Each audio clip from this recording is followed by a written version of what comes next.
Welcome once again, all you Warhammers and Warhammies, to the best episode of Big M's Power Hour to date. I'm your host, Big M, along with the best co-host in the world, Cole C. Cole, how you doing? I'm doing great. Big M. Glad to be here. Glad we had a wonderful weekend not too long ago, getting some actual gaming in, getting to see each other again. Yep, definitely. It was a good time. Now, one thing I have to state here, we here at the Big M Power Hour, we lead with our mistakes.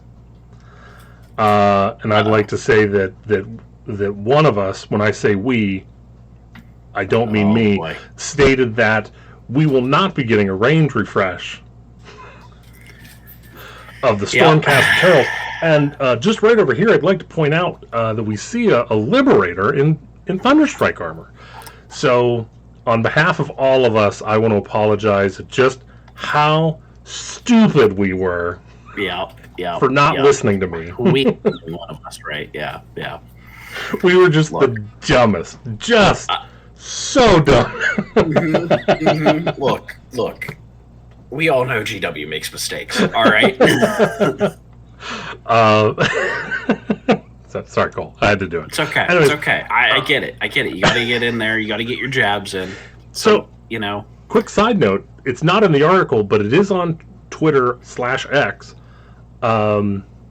They confirmed Warhammers only. Interesting decision. Mm-hmm. I will be interested to see if the sword option is just that bad. No, there's not going to have swords. I'm sorry to all of you who modeled them with swords already and have the old Liberators. Honestly, as far as that goes, I actually prefer that because then you can give them whatever you want in the other hand. Right, who cares? You want to go flails, whatever, it doesn't matter. Right, whatever for conversion you want to do, go for it. So, not that I was ever going to give somebody shit who had the old Liberators with a sword on them. Yeah, exactly. The only thing that I feel bad for is the people that have the dual wielding yeah, definitely, because you don't have that anymore. I mean, you might dual-wield hammers. That could be kind of cool. That I wouldn't mind. That would be all right. Well, so we'll get into this. Last thing I will say is, whenever I saw the helmet this morning, I was like, it's kind of. But seeing it now, like literally just now, I'm like, that's actually not bad. Yeah, I mean, I'm hoping it grows on me because I think the full-on nose bit it's wearing on me a little. I don't know. Seeing the photo behind the model, love it. Yeah, the model itself, I'm on the fence about. So hopefully, I would paint that gold. Some more. Yeah. I'm hoping that once I see some people's examples, I'll fall in love with it. And then on top of that, I also do minimum helmets for my guys. So fair enough. So. Yeah. It's fine. Fair enough. So the next thing I wanted to touch base on that is not current news or anything like that, I do want to address. We got I don't want to say negative, a criticizing comment last month, and I want to. Oh, we did? Okay. I'd like to just address it and go over it and have like a rebuttal. Okay. I believe this is Pifer Tim at Strength Hammer. Love to see you solve production and shipping for any manufacturing company in the world right now. It's quite obvious you guys are far away from any industry involved in those issues. Oh. So again, I'm going to just chalk it up to critique because it's the internet. People are a little more snarky on the internet, so we'll strip that layer off. It's fine by me. So as far as that goes, you and I were having a separate, unrelated Power Hour conversation, and we decided to look up the value. Oh, the value of GW at this point since post-COVID. Right. So right now, the company is estimated to be valued at, what was it, $2 billion? I thought it was 3, but let's say 2. Let's go on the low end. Roll down to 2. So if you have $2 billion and the main thing that you use is plastic, especially the type of plastic that they have, it's readily available. Mm-hmm. So the issue is probably not necessarily distribution. This is an in-house issue. Right. Yeah, it's whoever is making the models, more than likely, or it is whoever, probably the same people, are doing the boxing of said models. And again, also on top of that, I don't know if you're aware of this, but GW actually brags that all of their models are produced in Nottingham. I thought that we also had a production facility here in the U.S. We have distribution here. Distribution. Yeah, the distribution center is in Tennessee. Okay. And I thought it was I thought it was manufacturer as well. But so okay, we didn't really get into the solution because we're not directly involved with those industries.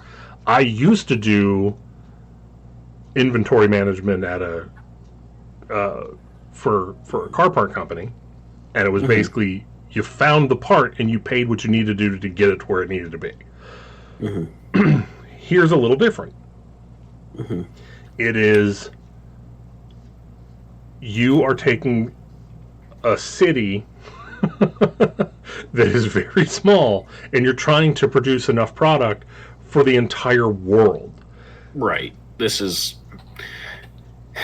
definitely a pride in making it in UK thing. Like, at the end of the day, I personally don't work in shipping and distribution. I'm just a design engineer myself, so I don't get to have to deal with those issues particularly. I get to see and watch them get solved, but obviously not hands-on those things. But at this point, either you're choosing to continue to have pride in your product being made in the UK, which if you are awesome, you need to very clearly state that there are going to be issues with production. Yeah. So like I said, again, he's absolutely right. We don't have. He's right. Not in that industry, not in that portion of it. At $2 billion, probably could solve it with you're money. Probably able to create another factory. You should probably create a factory in the U.S. You should probably create a factory in Australia. Should probably just contract it out to a Chinese manufacturer. See, that's whenever the quality slides. Like, that's one of the issues that they had with the initial run of Finecast. Okay. And on top of that, like, we get their terrain. The terrain comes from China, and that's a little... Yeah. I don't know. There's a couple of other game companies out there. I know one of them gets their things out of China, and the quality can be dealt with. Obviously, you will have things that slip through, but, I mean, shoot, whenever Finecast was a thing, whenever I had issues, GW was awesome about getting things corrected. Same. So now, again, here's also, you actually brought up a good point. One of the points I meant to bring up and forgot about. This is also not an issue, and again, I know it's a big size disparity, but Atomic Mass Games is not having this issue. Cool Mini or Not is not having this issue. I mean, Cool Mini or Not might be your next closest in my mind, just because of the number of... Right, but I mean, like, you can go on a Conquest. Parabellum is not having this issue. Sure. You can go to any other miniature game company, and you can get whatever you want from them with a rarity of something being out of stock. Sure. So, like I said, it's not as cut and dry, and so while, again, yes, you are correct. We do not... If they want to hire me, I'll happily figure it out. Just give me, I don't know, a couple $100 million, and I'll get it solved. There we go. But yeah, like I said, I'm trying not to. I'm naturally very smarmy and very sarcastic myself. Nobody who's ever watched the show could not have ever figured that out. I'm trying not to. I know you're trying to stay level-headed. You're not trying to call this guy out. No, I'm not. Like I said, fully agree with him that we don't do this. Okay. Yeah, but like I said, at the same time, and on top of that, we are not the only ones saying this. No, I'm sure we are not. On the positive side, though, if you remember the last episode, we had about an hour of point critique. And he Yeah. had no problem with any of that. So clearly, Hey, we know what we're talking about with points. Let's not talk about manufacturing things. We'll stick to the game. The hell with the rest of it. I think we can handle that. Yeah, so we got that. We got that down. That was awesome. Okay, so let's shift over now. So first we had last weekend our Adeptawalt sort. Yeah. It wasn't necessarily Adeptawalt, Barn but Owls gathering Yeah. of Chuck's club, and just a good time playing some Warhammer: The Old World. yeah. I was only able to stay 2 days, but I did my best to get as many games in as I could.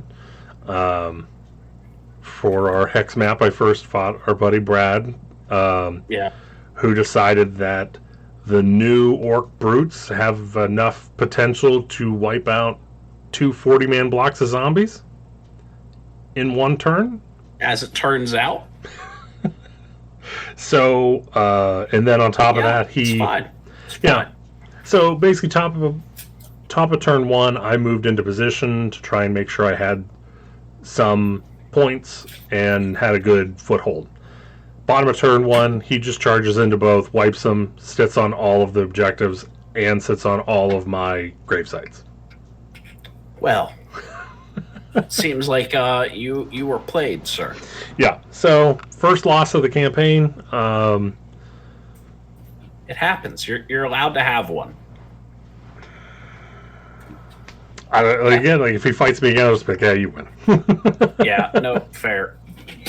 Anyone else has to worry, but Yeah. let's see. And then my next game was. Did I play another game that night? Yeah, I played. No, I don't think. I think that was your one game because you weren't a part of the big that's game right. of Triumph and Treachery. That was Oh, going that's on. right. I was waiting for you to show up so I could play with my giants, and you didn't bring AOS. I didn't know I was supposed to bring AOS. I was told it was an Old World event. Well, as whenever I told you, hey, make sure you bring AOS. Yep. That's probably a thing that occurred. It's probably a thing that occurred. It's okay. It's all right. That's good. That's good. That's on me, everybody. That's why you won't hear about an AOS game between us. I did not want to lose to Big M, so I don't didn't know. want to give him Again, so the thing was, if you would have brought your Idneth, I think you had an easy win because I was going to mess around with Kragnos because I haven't used him since his new War Scroll. Okay. And I have a feeling we could have had an entertaining one. Oh, that would have been fun. But yeah, if you would have just shot at Kragnos, he'd be gone. And right. That's an unfun game. Yeah. So, what about your first game of the day 2? Because you didn't play anything day 1, right? No. I just showed up. I drank entirely too much. Enjoyed everyone's company. And then, in the morning, I played against Luke, one of the other members there at the club, and he was playing with High Elves against my Empire, which finally got painted here back behind me. It just took an event, and suddenly they're all done, thankfully. It was a very fun, very interesting game. So before the event, you and I had at least gotten one game in online on Warhol. If you haven't played it yet, use Warhol. It's great. Yeah, it really is. And during that game, we went, wow, Demigriffs don't seem to be doing anything. Like, they're really not that great. Well, as we started our inching towards each other, I believe that we were playing Battle for the Pass. We just sort of inched up turn 1.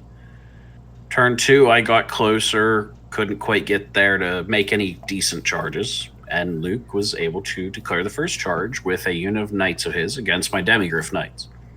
I was able to countercharge, run through him to the man, continue, and then charge into his hero on, I forget what mount it was, but it was supposed to be a very angry hero, and then during the next combat was able to wound it some and kind of just hold what was a large portion of his army up with just 3 Demigryph Knights for the rest of the game, while the rest of my army was able to fight through now that an entire flank was now open thanks to it. Yeah, I didn't think we rolled that poorly. Yeah, I don't think there was any like hot rolling one way or the other on either side. No. I feel like they were struggling simply because of the extra toughness that that the dwarves had. Yeah. So it just made it more difficult. That you had shields on everybody as well, helping their armor. Yeah. If you want to stay on the table with dwarves, you need shields. Yeah, very, very useful as it turns out. For my first game, I went against our buddy Terry, who's from the Ohio crew. Yeah. I don't necessarily count this game too much because it was a real big learning game. I think it was Terry's first experience in the old world, 8th or current, I think. Yeah, well, he wasn't aware of how important movement trays were. Oh, yes, I do remember this. He's like, I bought them, and then he pulled out the sheet. Which, again, by the way, I know I've touted this enough, but the movement trays I have are the ones with the spaces from Mini Wargaming, and they are awesome. I love them so much. Yeah. I actually don't know if I'll ever like put grid on them or anything because I like how nice they are. Right. Maybe at some point, but like I said, for right now, the immediate future, I like them too much as is. But I at least got, and I felt terrible. I remember you being beside me for this game now. It's all coming back. I feel bad even gonna know how this whole thing goes. So prior to the game setting up, I pointed to him, and so basically based off of our game, and I had a game with Neil on Warhol, I revamped my list. And one of the things I did was I took a big block of hammers, I put a king in, and I put a thane in, made him my BSB. The standard bearer for the hammer unit took the master rune of, I can't remember the name of it, but it basically removes any bonus from charging the unit. Nice. And then for the BSB, I gave his banner the rune of confusion, which makes it so if you charge me, it's a disordered charge. Ooh, okay. And so That's pretty rough. I told Terry, like, this unit's going to be difficult for you to deal with because all the rules are set up to basically smack anything that does good on the charge. Right. Because we are no initiative bonus. Yeah. No strength bonus if you would get one. Right. Yeah. You get no bonus rules. Like, all your bonus rules for charging are removed and act as if you are not charged. And then my units still get all the bonuses for being charged, so they get the +1 initiative and +1 attack. Nice. Okay. So this was your hammer unit? Yes. So he put in a unit of black orcs, at which point I think I was seven wide. Okay. Which again, that's one of the issues that I'm struggling with right now because the king and the thane take up 3 slots. Ah, that is tough. Okay. But at the same time, that's still 8 attacks. So you're not losing too much. Right. Weapon skill 5, strength 6, AP 2 with armor bane 2, magic attacks, whole 9. Not crying too much. Okay. Right. And then I also pumped up my king to also be a pretty good beat stick. Very nice. And the thing, the best that I could with the points I had. So I basically wiped that unit in one swipe. Okay. And so that kind of crumbled everything pretty quick. I was shooting at him as best I could. As he like worked his way across the army, or worked across the way across the table, which I felt also bad about because he was relying on me to have a longer term so he could do things like read rules, build movement trays, stuff like that. Right. And I'm like, all right, I'm done. Right. Yeah. So, yeah, I do here's remember my shooting. 2 wounds.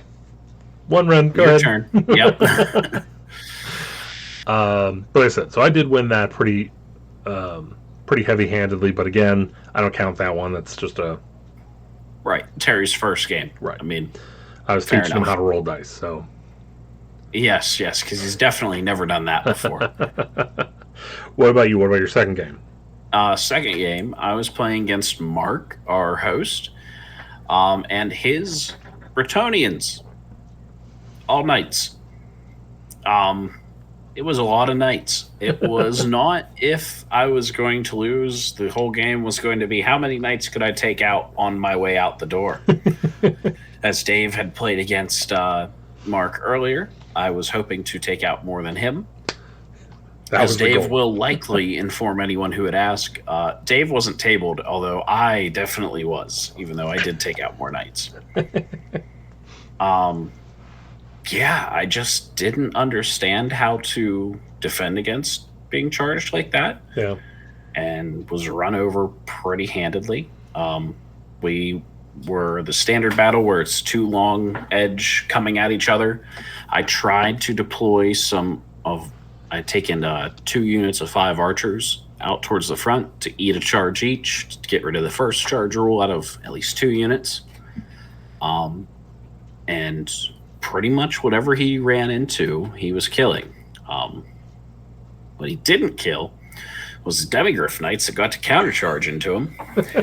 And they killed a unit, 2 units on their own, before finally, after being the only thing left on the table for me, succumbed to just the fact that there were still 3 or 4 units worth of knights ready to come run them down. So this was your Cinderella unit for the weekend, huh? It was for me, yes. It, on its own, just ran down the first unit of knights, caused them to panic and flee, while chasing them, got into the flank of a different unit of knights, and counted as charging there. I did learn a lot during this game, though. One is that the Green Knight sucks. And also that I'm not a big fan of the steam tank, I don't think, in the list. Which is sad. I really enjoy the steam tank. I love the model that I have for it. But yeah, I don't think it does anywhere near what it used to. It's definitely not the terrifying monster that's going to rip through people like it used to be. Yeah. It is very much an anvil. And as long as you understand that, I don't think it's a bad thing. But it's just an anvil. My second game was against Chuck. Okay. Where his army basically was it was just it just destroyed me. Like Yeah.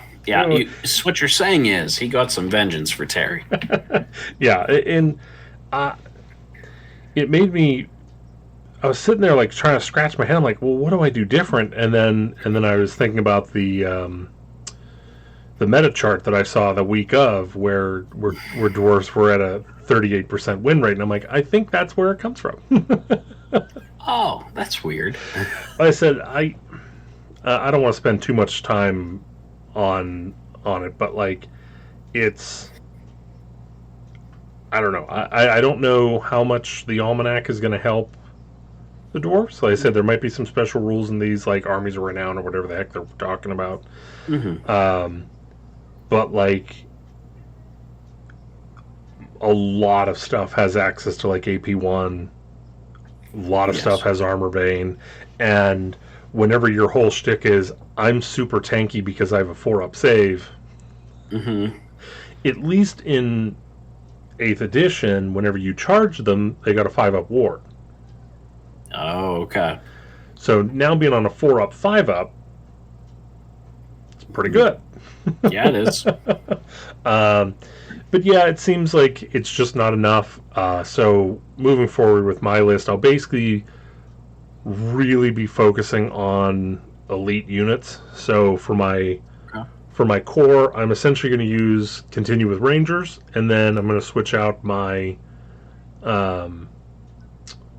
my warriors for longbeards because they have a higher strength and a higher weapon skill. Weapon score. Okay. Weapon skill. There you go. So now, whenever you're talking about a unit that's a 5-up weapons or 5 weapon skill, 4-up tough with a 4-up save, that's going to prevent. Seems okay. Right. Seems okay. If I go into something that has a weapon skill 3, they're going to have a little bit of a hard time trying to get into that. So, right. But honestly, like actually playing it, and this is interesting. So, like whenever we reviewed the rules, I pointed out that I was very nervous about the no step up. And I forget what the other thing was. Well, line hammer at one point we were definitely concerned Well, about. again, I still don't think it's a bad idea. Like looking at those rules, there are times that, yeah. I mean, it was Brad got very bent out of shape whenever I was joking about taking just a singular unit of like 100 quarrelers and 1 runesmith. Oh no. Oh jeez. Didn't appreciate that thought, huh? No. But he still didn't have an like. Once I told him, I was like, well, if you read the directions, whenever I get to stand and shoot, it's all 100. Yeah. Right. I don't have to worry about range. All I need to worry about is line of sight. It's true. So even if all 100 don't get to shoot you, but like I said, I think that is definitely part of it. I think if we just got rid of the no step up thing, Taurus would have a chance. There were multiple fights where it's just, Chuck hit me. He got 6 wounds through. I run away. He chases. Okay, next round he does 6 wounds. I run away. He chases. And I'm like, it's not a fun game. Like, that's not fun. And so basically the game just boils down to how high it's like your priority for stats. Initiative, movement speed, weapon skill, strength. So, okay. Maybe what I'll even say, hold on, I'm going to go, initiative is number 1. Okay. Movement's still number 2. I think I'll put attacks go above strength. So, initiative, movement, weapon skill, attack, strength. And then the rest of this don't really matter if you have those. I will agree with you that weapon skill is a very valuable skill. I think that you can build blocks to be very survivable, though. So in my last game against Brad, I have, in the Army, built a unit that is 32 just good old state troops. We are 8 wide, 4 deep in that. With full command, we take a BSB with this Griffin standard so that every rank bonus counts as 2. So on flat combat res, I believe that the unit with its pair of banners is sitting at a flat +7 off the top of my head. So it's not bad, but it definitely helps at least. On the side of that unit is also a Priest of Sigmar and a Empire General, who I've tried the tool up to be as fighty as possible, just so he can try and get some combat res by getting a wound or 2 through back. And while I was fighting Brad, I had a unit of Minotaurs charge directly into there. That I believe it was his general that was also in that unit attacking me. 4 wide, came in, would do between 8 and 10 wounds. I would get to fight back with heroes, thankfully, get 1 or 2 wounds through, and I would either lose by 1 or tie him, and we'd kind of just sit there. So I think it's possible to build for that. Well, but this unit is an anvil. It's not hurting him. How much is that per model? Per model? Yeah, how much are you paying for the troop? The unit's not overly expensive. Here, give me 1 second. I'll open up the old world builder and we'll have a look at it. Now, this, you know what? As I sit here and say, it's not that much. It is a very expensive unit. Once you add in the general, the empire being What about the unit? What about the unit by itself? 207 points. Okay. For 32 state troops. 200 and what? 207 points. So my unit of 20 dwarfs was 210. Okay. That does make it a little bit more difficult. Right. So it's like they set up the rules. And again, this is what I feel. So right. I not haven't facts played enough. Here. Definitely not facts here. Right. But it feels like they set up the rules to balance them in 8th edition. In a way, yeah. And it doesn't feel like they built them for Old World. Because they're supposed to be defensive, but Old World has done everything they can to make things as hacking more important. Right. It's like they've done everything to like water down defense and water down shooting. Fair. I can see the watering down there for that, yes. Because again, we're also talking about, in my original list, I had about 1,000 points of shooting. Right. And I was doing 4 wounds a shooting phase. Right. Yeah. Yeah. Yeah, you weren't overly achieving a whole lot. Yeah. Now, again, to be fair, in 8th edition, the shooting build was also the trap as well. Fair enough. So I can't say too much about that because that was the same thing back then. But I was just kind of hoping that would be the way the game would play, where I can shoot and I force my opponent to come to me and I get bonuses for being charged, but there's really no bonuses for being charged. Whenever I played 3 games with an Anvil of Doom, and it really didn't do anything in any of my games. Yeah, so I was rather disappointed in our game with the Anvil's Doom as well. It being a level 3 wizard, I feel is an issue. As an Empire player who has prayers on his priests, I feel as though it should react in that way for the dwarves, because a single level 4 wizard steps up and becomes a very hard problem to deal with. And a level 4 wizard for most armies in the old world almost feels like well, did you take one? You better have taken one. Right. And like, I think what they were thinking is, well, the whole army's -1 armor magic resistance. So if we give them a level 3, then if they're getting shot at, then it's the same as a level 4. Right. It's a very good defense mechanism. The problem is like, then you can't do your thing, what you paid for it for. Right. Well, the big issue is I'm still not getting that bonus to dispel, and on top of that, if I go with Rune Lords, which I did switch over to and I do like better, they only have an 18-inch dispel range. Right. Which I feel like dwarves should have. The dwarves, they need to, like, the problem is, like, in order to get them where they need to be, you would just have like an extra page of special rules, like dwarves can dispel at 24 inches and this and that, and it's like okay, well, now you need to give them a stack, right?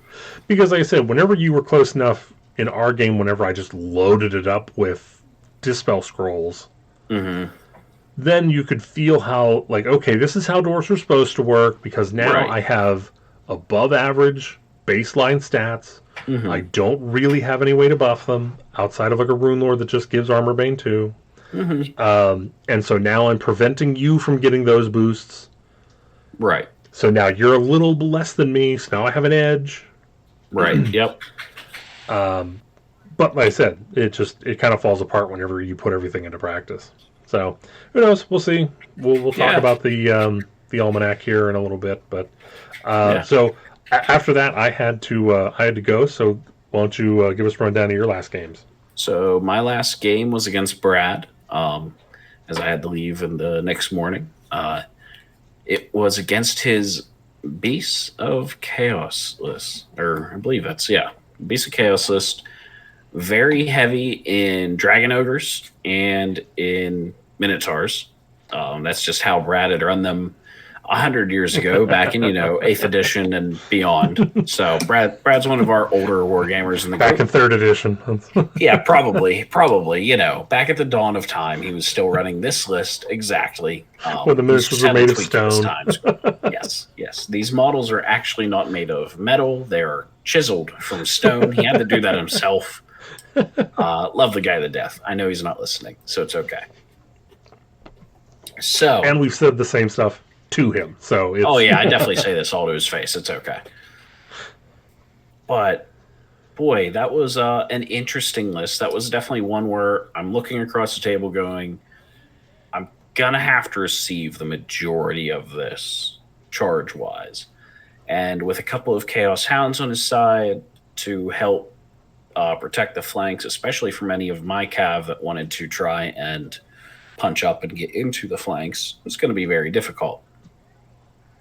So, I believe I had made it possible, thanks to the archers in the front of the army. They had a Vanguard deployment to be charged on his turn 1, as he had the first turn.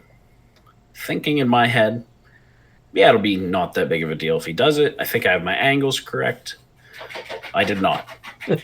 The large unit of Minotaurs that I spoke of earlier definitely were charged into that block. And thanks to the angle I had them at, I had thought that they would sail past the large 32-man block of state troops. And instead, they slammed right into it, and we began combat right off the beginning. So, with them having counting as charged, that's where that combat started and stayed for basically the entire game. Thankfully, my steam tank was able to hold the other flank from another unit of Minotaurs. The Demigryph Knights were able to hold up all of the 2 of 3 units of Dragon Ogres all on their own. They never killed either unit, but they were able to hold them up the entire game. And my unit of Inner Circle Knights, I kind of sat there and went, well, I'm going to have to do something in the middle here because I'm just going to get destroyed down the center. So I had a unit of 9 Inner Circle Knights, all with great weapons, as well as a priest adjoining them. And we punched it up the gut. And somehow we were able to destroy the center of the table, hold on long enough with the steam tank that I was not flanked, but with my large unit. And then eventually a unit of just regular Empire Knights were able to come around into the side of this giant block of Minotaurs and whittle them down from there, as the infantry, although losing or tying every round, slowly backing up, were also whittling down this unit. I sadly ended up losing, as this was one where you had to, the moment somebody got down to 25% of their force left, game was over. I feel like if I could have had enough men to have one more turn, could have just pushed right over. I was right there. So it was a great game, really fun. Learned a lot in that one for how all the units actually worked, and definitely learned to stop, take a second, and go, okay, how could this charge hit these archers and then still clip this giant unit and cause an issue for me? That's okay. Lessons learned. So at the end of the day, what's kind of your overall rundown of Old World? Overall rundown of Old World is it's a very fun game. Good with friends, beer and pretzel style. I don't know how it is in a tournament setting yet, because I think 8th was always praised for being a tournament game, very tight with its rules and things like that. I feel like I agree with you. There are some things that are difficult to get past. There are a few things that it feels like Cavalry, definitely with their bonus to initiative, get a huge buff in that way. Now, as an Empire player sitting here going, hey, on the charge we're at initiative 7 sounds great to me. and we're on the lower end of stats. So I feel like that can be a huge factor in a game, your initiative.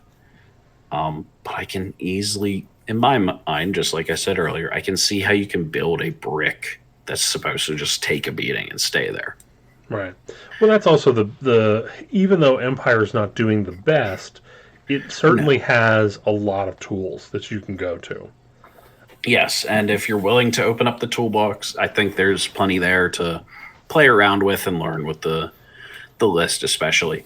I did really enjoy how good of an anvil the steam tank was, but I think on the whole weekend it did maybe somewhere between 5 and 8 wounds. So it's not a combat monster. It just kind of it moves up a little, shoots, maybe does a little bit of damage, receives a charge, and sits there for the whole game. Yeah. So I think that's something that gets pulled. It can get turned into a cannon and a held blaster volley gun. Have points left over, so why not? I'll say so I've run 3 games with 2 cannons that were unbelievably underwhelming. Fair enough. Again, I think throughout all 3 games, I think I've removed 3 core models. Okay.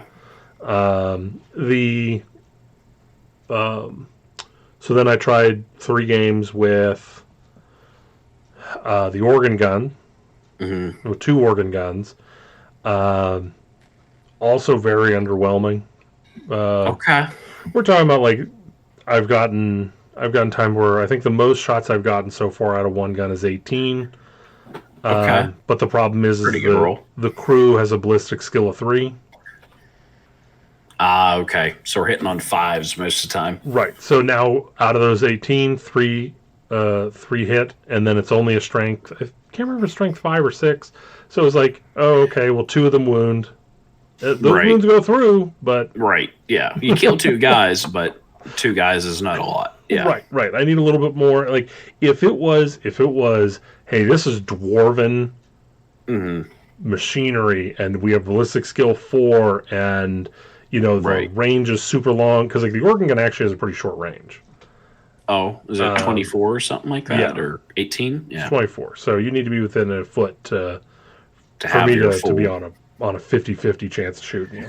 Right, before we even worry about multi-shot and all that. Yeah. And the organ guns can't take. There's no runes you can put on organ guns. Okay. So whatever happens. Fair enough. Okay. It's really interesting. I didn't roll a single misfire with the cannons, but I rolled misfire at least one every turn. Understood. Okay. Okay. I just don't have the points in the list to put an engineer in there somewhere. And on top of that, you also have to, based on the rules as written, I don't know if this is how people play it, but from what it reads to me, your engineer has to choose which war machine it is occupying at the beginning of your shooting phase. Oh, okay. So even if I had one there, I'm going to pick the wrong one. Oh, yeah, 100%. If it's a coin flip, you will be incorrect. Yeah. Right. So those are incredibly meh. Understood. In the list that I want to move to, I'm just going to take one singular ballista. Because there's a rune of skewering where it increases the strength. So now I think it's strength 6. Still ballistic skill 3, but it'll be interesting. I think that I would like to see that. Now, does your engineer, I know in the Empire this is a thing. It does not. It's not. You can't use his ballistic skill for them? Dang. Okay. Otherwise, yes, I'd figure out a way to do that. Right, yeah. Because he's ballistic skill, I can't remember if he's 4 or 5, but he's good. Mine's 4. I wouldn't be surprised if yours is. So yeah. Yeah, I would put him there because with the rune of skewering, I think it's +1 or +2 strength, and you cannot make saves against any wounds caused by that weapon. Which is very terrifying. And it does 2 wounds. Okay. Okay, multi-wound is very useful. Right. I So like whenever that. you get those giants or anything, Bunch of minotaurs, something like right, that. Yep. right, exactly. It's just that little extra oomph, and they're super cheap. I think with the rune, I think it's under 100 points. Okay. Yeah, I'll be interested to see what you think of that. Honestly, the more that now my shooting was very limited. The more that I saw shooting and was talking with folks, I think shooting in was intended that if your opponent has built their list to have exactly enough for a bonus for ranks, that you can eliminate one of those before the charge occurs. I I don't mean, think it's meant to be I our think you. full on fighting. I think what it boils down to is it. You need to basically be wood elves where you can kind of teleport around the board and you can Right. Yeah. The be in that movement. half range without threat. Right. Something like that, or some sort of movement skirmisher type that can get out of the way. Right. Yeah. Because that's kind of where I'm struggling with, like all my good shooters. So like my Iron Drakes are wildly expensive, and then Yeah. they're also 18-inch. So we have to be danger close to be using these. Yeah. Right, Yeah. right. And so it's like at that point, it's like yes, they do have full plate.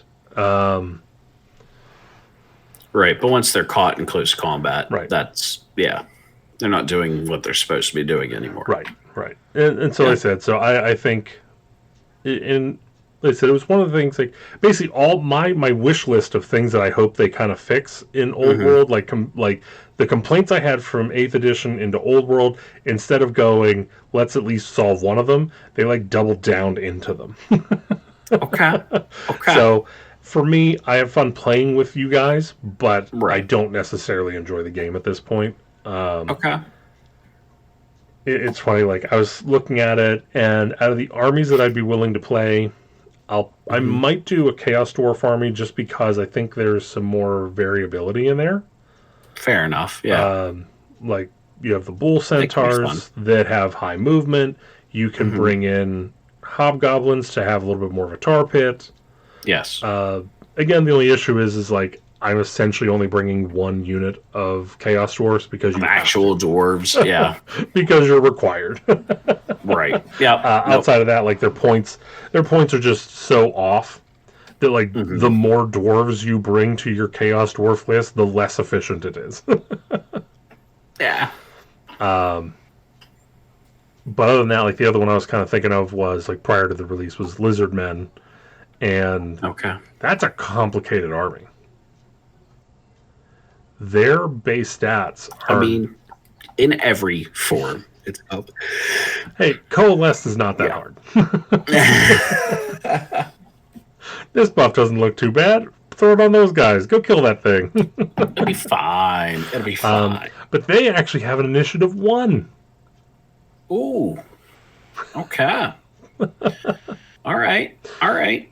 So I'm like, okay, they're doing pretty well. So I need to watch some bat reps with some lizard men and see what they're doing. Apparently, But again, you they do. also have a lot of magic casting and Right. Yes, and I access feel before. magic is very strong. I don't think it's too overpowered in this game, but when what you want to have happen goes off and isn't able to be stopped, well, I it think feels like you can run I over. think magic in general isn't overpowered, but I think there are spells. It helped cause combos. Yeah. GW did what GW does with spells, and they did not share the love. Fair enough. Yeah. Like, yeah. Being terrified of an opponent turning ethereal on you was not a fun time. right. So, I mean, yeah. like having a unit become ethereal, having a unit get to double their attacks from the greenskins being able to do the the itchy menacing itch or something the like itchy that. nuisance. Yeah. Yes, that's the one where you have like minus everything and Minus is out the butt. Yep. Yep. like, okay, well, what about the armies that don't have access to these things? Like, Right. how are they supposed to combat it? And Don't let that's them cast it. right. Well, again, all they have to do is stay outside 18 inches of. Right. Fair enough. Fair enough. So, like I said, I think there's a lot of. I don't know. Like, to me, it just doesn't feel like a fully polished game. But I also feel like I'm the only person that feels that way. I feel as though you are in the minority right now. However, I will give that a lot of us are looking at this currently through rose-colored glasses. Mm-hmm. I won't argue that. But yeah, I feel like a lot of people are really enjoying the game. And Then more again, power I to feel them, like a trust lot me, of by the way. people have closer to a low expectation to start with, realizing that this is, yes, it's the old world. It's great to be back. It's a specialist game now. This is not a core game. Right. So I think we all set our expectations lower because we all have seen other specialist games made by GW as Right. well. Like, no one's going to go into Blood Bowl with the expectation of Age of Sigmar second edition. Like, exactly. Yeah. So, like I said, I'm not done with it, but I will tell you one thing, and this isn't just me being cheeky and being me myself. It actually does give me a greater appreciation for Conquest, because Conquest takes a lot of those things that are just like, I don't want to say aggravating, like take aggravating and turn that down like 2 steps. Right. Yeah. Like just kind of like a slight annoyance that you're sitting there going, I don't like how that works. Yeah. Right. Like the mechanics in the game that are just kind of like not feel bad, but feel like Yeah. And they just kind of get rid of them. Like, oh, I'm not faced the right way. Okay, well, I'll take one of my actions to reface my army in the unit I want, reface the unit in the direction I want to put it. Fair enough. That is something that I agree could definitely be changed in the old world. The fact that I could pin somebody in the side and they could not turn to face me, right, with no other unit touching them, doesn't feel right. Right. Yeah, like I said, it is a bunch of oddities. I'm still not a fan of the running away. I really like Conquest's resolve instead, where it's just you roll a number of you do your morale check. Basically, you took 3 wounds, you take 3 dice, roll them, and everything over your resolve, you take another hit onto the unit. And so it's not the narrative behind it isn't that they're taking more damage. It's these are the guys that are running away, or this is you're damaging their resolve now. Right. Yeah. And I'm like, it's just easier. Yeah. I don't know. Once I started to get used to doing the math and figuring out how to correctly interpret the fallback for this game, whether or not it's fall back in good order, a full-on panic, or just give ground, I enjoyed how much more dynamic it made it feel compared to 8th, that it wasn't, we locked up, nobody won by enough, all right, we're going to sit here. At least there was a possibility of something happening. My game against Brad, whenever I charged down the middle with my Inner Circle Knights, because of the way it was set up, it was one unit leapfrogging the other as they fell back and then turned around as their friends were being killed and then they were fleeing. It was a very interesting feeling to it. Instead of, I hit, I didn't kill enough, I'm going to sit here. Cool. See, unfortunately, that is what dwarfs tend to be, because with that leadership 9, right, it's I roll and okay, I'm going to fall back in good order. You're going to pursue. Okay, so we're going to do the exact same thing. You're definitely going to catch me. Yep. Right, and it's like, okay, I still don't have any buffs. I still don't have any bonuses. Right. So the exact same result is going to happen next round. And then it's just, and on top of that, if I do flee, or if I win and try and run someone down, I'm -1 to that roll. Okay.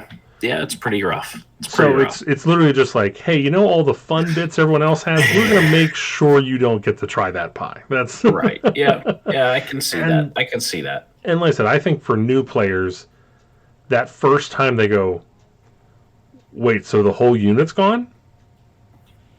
Right. Yeah, that could be very rough whenever something like that happens. I think that's, give me a double turn every day of the week. Like, yeah. To be fair, double turn isn't bad at all, so everybody needs to calm the hell down. All right. Oh, we're talking to double turn later. Stop listening to people. You think the double turn needs to go away? You're Look, there that's in here. wrong. That's in here. We got it coming up. Good. I'm already upset. Anyway. All right. So I know it's not a wargaming thing, but there's one thing I wanted to touch on separately. Critical Role released the beta of their new role-playing system that is supposed to openly, like, directly compete with D&D, called Daggerheart. Okay. It's an open beta, so if you have any interest, try download it and give it a shot. I don't know if it's still available or if the testing period's done. I haven't looked into the dates. I'm sure it's still out there on the internet somewhere if it was free for anyone to download. Yeah. It's a very good base, but they didn't do enough, in my opinion. I mean, it is a beta at this point. So hopefully the idea is that they're going to take feedback and if it's an actual beta, right, we're fine. Fair. If it is a modern beta, right, then they're done. Okay. Have you looked into it at all? I have not actually opened it up or read it at all. No. So what it boils down to is instead of a D20, you take two D12. Okay. And they have to be distinct from each other. So one red, one blue. Right. Yep. So one is your hope D12 and one is your fear D12. Okay. And whenever you roll, whichever one's higher, you get a point. Okay, towards hope or fear. Right. Okay. So, like, you get hope, and then, like, hope can either, for anyone that played the old Fantasy Flight Star Wars role-playing game with Edge of the Empire, it's kind of like that, where you can get something good happen, you can use them on abilities, but whenever you do get a fear point, you basically give the DM a point to use. Okay. Kind of like the Force in that game. Okay. Right. So the big issue about that is, you know, in that game, in the Star Wars game, after a 4-hour session, it's kind of hard to come up with creative bad things happening. Fair enough. And so that's still present, but at the same time, eventually, I think most GMs will just come up with a table of what's going to happen. Like, here's your list. Right. They have a decent idea. If something is inspired me, I will have it come in, but otherwise, you're just going to have -1 to your hit. He's going to have +1 to his hit, and blah, blah, blah. Right. And then I was interested because there was there's cards. Okay. And they spend a lot of time and a lot of attention on cards. The problem is they're just the same as any 5th edition card there is now. So, like, it doesn't do anything. Okay. It's just, here's your feat. You can put it in your hand. Here's your ability just in card form. Yeah. Right. And so... I mean, yeah, I could see how that could be frustrating. It reminds me a little bit of 4th edition, since that's where I started. Yeah. Everything was in a card. We did a lot of printing out and grabbing some scissors and cutting out stuff, and I'd have my at-wills, my encounter, and I'd have stacks of each, so I knew, like, okay, I need to go through these. Yeah. So now, obviously, without wanting to or trying to, I did what I always do, and I figured out ways that my brain interprets as improvements. Okay. Yeah. Again, there's plenty more systems, but these are the two that my brain focused in on. So first, for the 2d12. Okay. Which also, by the way, I'm pretty sure I read that whenever you go into combat, you just switch over to d20s. Oh, interesting. Seems weird. Okay. I'm like, no, you're going to stick with the 2 dice. D20s at all time. Yeah. Now, what I would do instead of d12s, I'm going to go down to d10s. Okay. And here's the reason for that. So let's say you are in, some sort of Mirkwood type, haunted forest. Right. Where clearly you are at a disadvantage. What happens is your fear dice goes up to a D12 and your hope dice goes down to a D8. Oh, okay. I see what you're saying. Yeah. Right. And so in this game, typically what's supposed to happen is you're supposed to crit whenever you roll the same number on both dice. Okay. So basically what I would do is I would, keep that with a caveat of like 2 1s is a fumble. Okay. And whenever the fear dice is higher, so like if you do like 12, 11, 10, 9, 8, and 8 on your hope dice, that's also some sort of auto fail. Whether it's a super auto fail or whatever, we'd have to balance that out. And then vice versa. If you're in a situation where someone sound the rallying horn, you got the enemy on the run. Set up a wonderful defense, some sort. Yeah, right. You have now more auto successes. Yeah, right. I think that would be more interesting. I think it'd be more fun. It'd be more dynamic. It would also be different than just, D&D does D20, so we're just going to do 2 dice and we're just going to keep it that way. Right. And I think for just the fact of mathematics, a lot of people can easily tell, like, 70% chance on a D10 is a 7. Okay, cool. That's a lot easier for me than what is it on a D12? It's like every side's an 8 point something or other percentage. So, okay, cool. Oh, do you deal with numbers all day? So, no.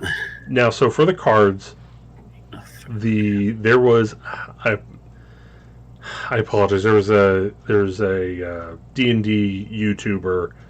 I can't remember who he is. He has an accent. He has a big beard. Typically wears like a cap, like a knit cap. Okay. So I'm sure as soon as you see him, you'll go, oh, that's who he's talking about. Right. A lot of people, he came up with the idea of actually turning the cards into, like, you're using them as cards. So, like, whether you shuffle them, or you have to discard a card, or there are certain events where you get to draw a card. I kind of took that idea and ran with it. Okay. So you have 2 decks. You have your mastery deck, which is all the abilities that you've mastered, and you get to just have them in, like, your open hand. Okay. Use your abilities at will, whatever. Sometimes you discard them, whatever. But then your second deck is I'm temporarily calling it the learning deck.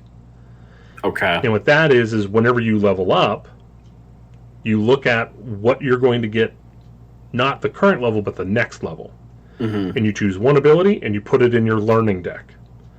And then you take one ability from your learning deck and you put it in your mastery deck. So the mastery deck is like just a certain number of cards in your hand, and your learning deck is all face down. Okay.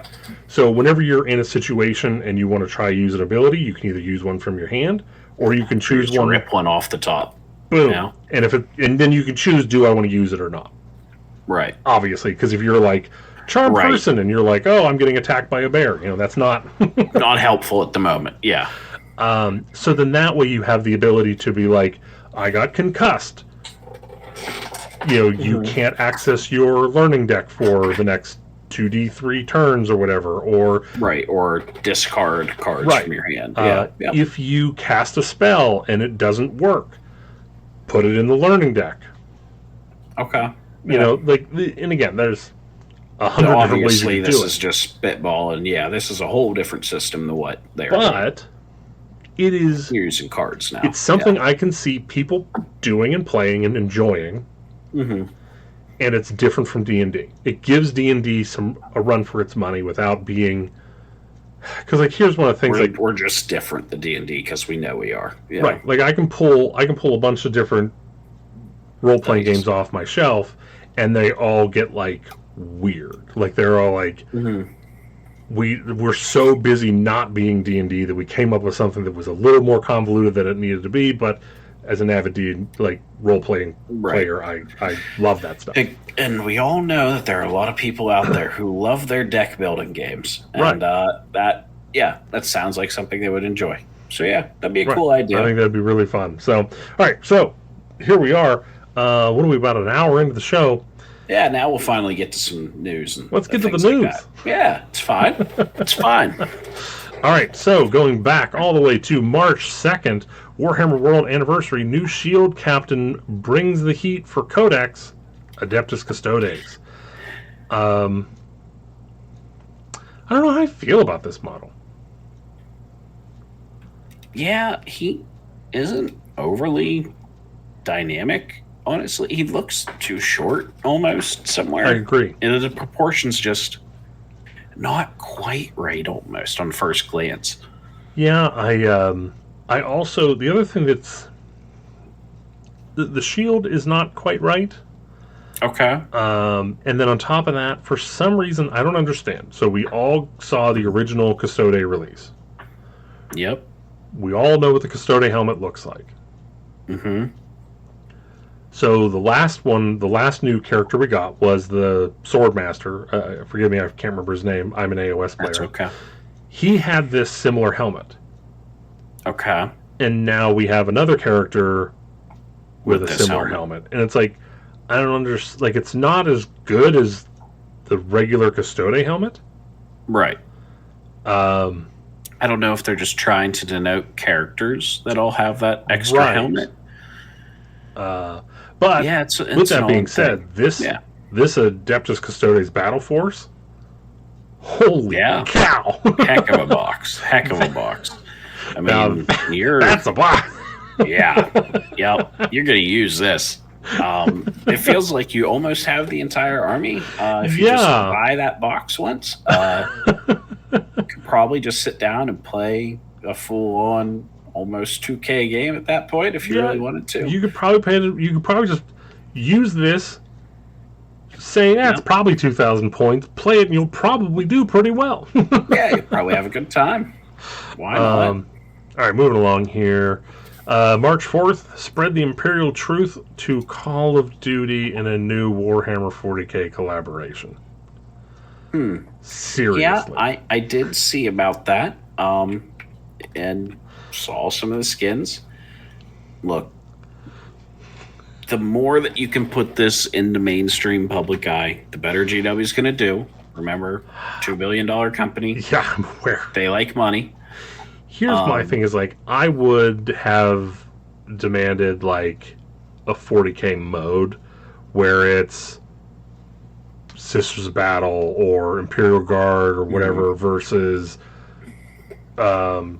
the Gene Stealer cult or something. And it's just skins. Sure, Chaos I'm not asking for a full game, but, like, give me a map, give me some skins, and, like, you can unlock the skins for the regular game going through that mode. Like... As opposed to, here's skins you can buy. Like, yeah. I don't know. I was a little like... I think that, like, I don't think either of us are into Call of Duty enough to really know. But from my understanding, this is kind of just the MO for Call of Duty. Is a new Juggermosh game mode is coming to the game, and Space Marines are getting in on the action. So good. So, yeah. Be interesting to see. Well, again, I haven't heard anything one way or the other, people griping or praising it. So, and I'm sure that there were a couple weeks that there were a bunch of these skins running around. I hope that, more people saw and went, the hell's a Warhammer? Looked into it, and maybe they bought some models. That'd be cool. More people in the hobby is always a good thing. Is it? Yeah. I enjoy going to the big events, seeing everybody. Do you? Making good friends. I do. I know it's been a little while since I've gone to one. But I think more people playing this game, it's only going to help. Boy, that could be... I have a whole episode around that one. So, March 4th, this was out of left field. Dark Oath Army set. How friggin' cool is this? Yeah. Wasn't expecting this at all. Was not on my bingo card or radar in any way, shape, or form. But sure. Yeah, I think this is awesome. I mean, like, again, I will say, like, this, like, some of the sculpts are, like, I'm not huge on, I would say, most of the sculpts, but again, that's just me. I can tell that they're good sculpts. Right. I'm not saying they're not good sculpts. Just not your flavor. Right. That's all. Yeah. But just the simple idea of it is awesome. Yep. I love it. I love that we're adding in some of the female, just regular foot soldiers for our Dracoth Marauders, and even some of the riders as well are female, and like just more everything. Like, such a cool idea, making them much more, I guess, barbarian / I don't know. This, in my mind, these are the people of the Mortal Realms. Right. Yes.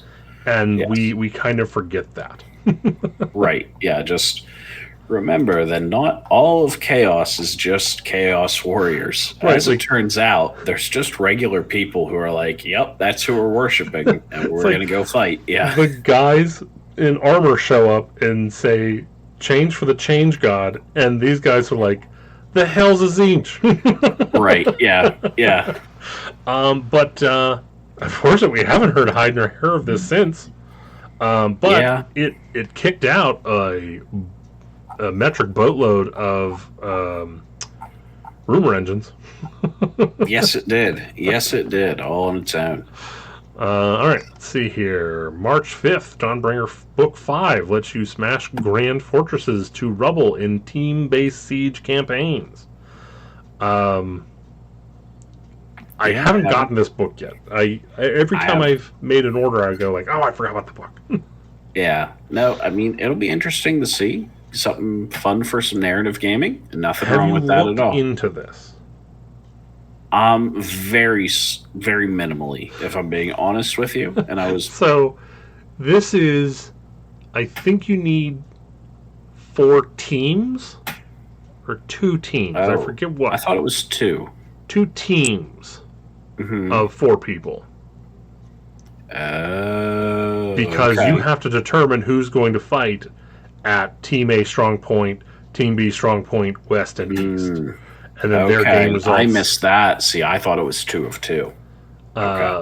So, like, considering that we can't that's a big to get 8 people together. Yep. Yeah, like I said, I think it's a really good idea. I think it's a really cool idea. I think it's interesting giving the different terrain pieces, like the named terrain pieces, special rules. Yeah. And giving them, wounds and saves and all that other fun stuff, and like going like, hey, just because you're gonna smash rubble doesn't mean that Right. Doesn't mean that it's over. Yep. Again, like I said, I don't think this is. I think they were close. I think what they could have done is if they could have also just done a one-on-one version.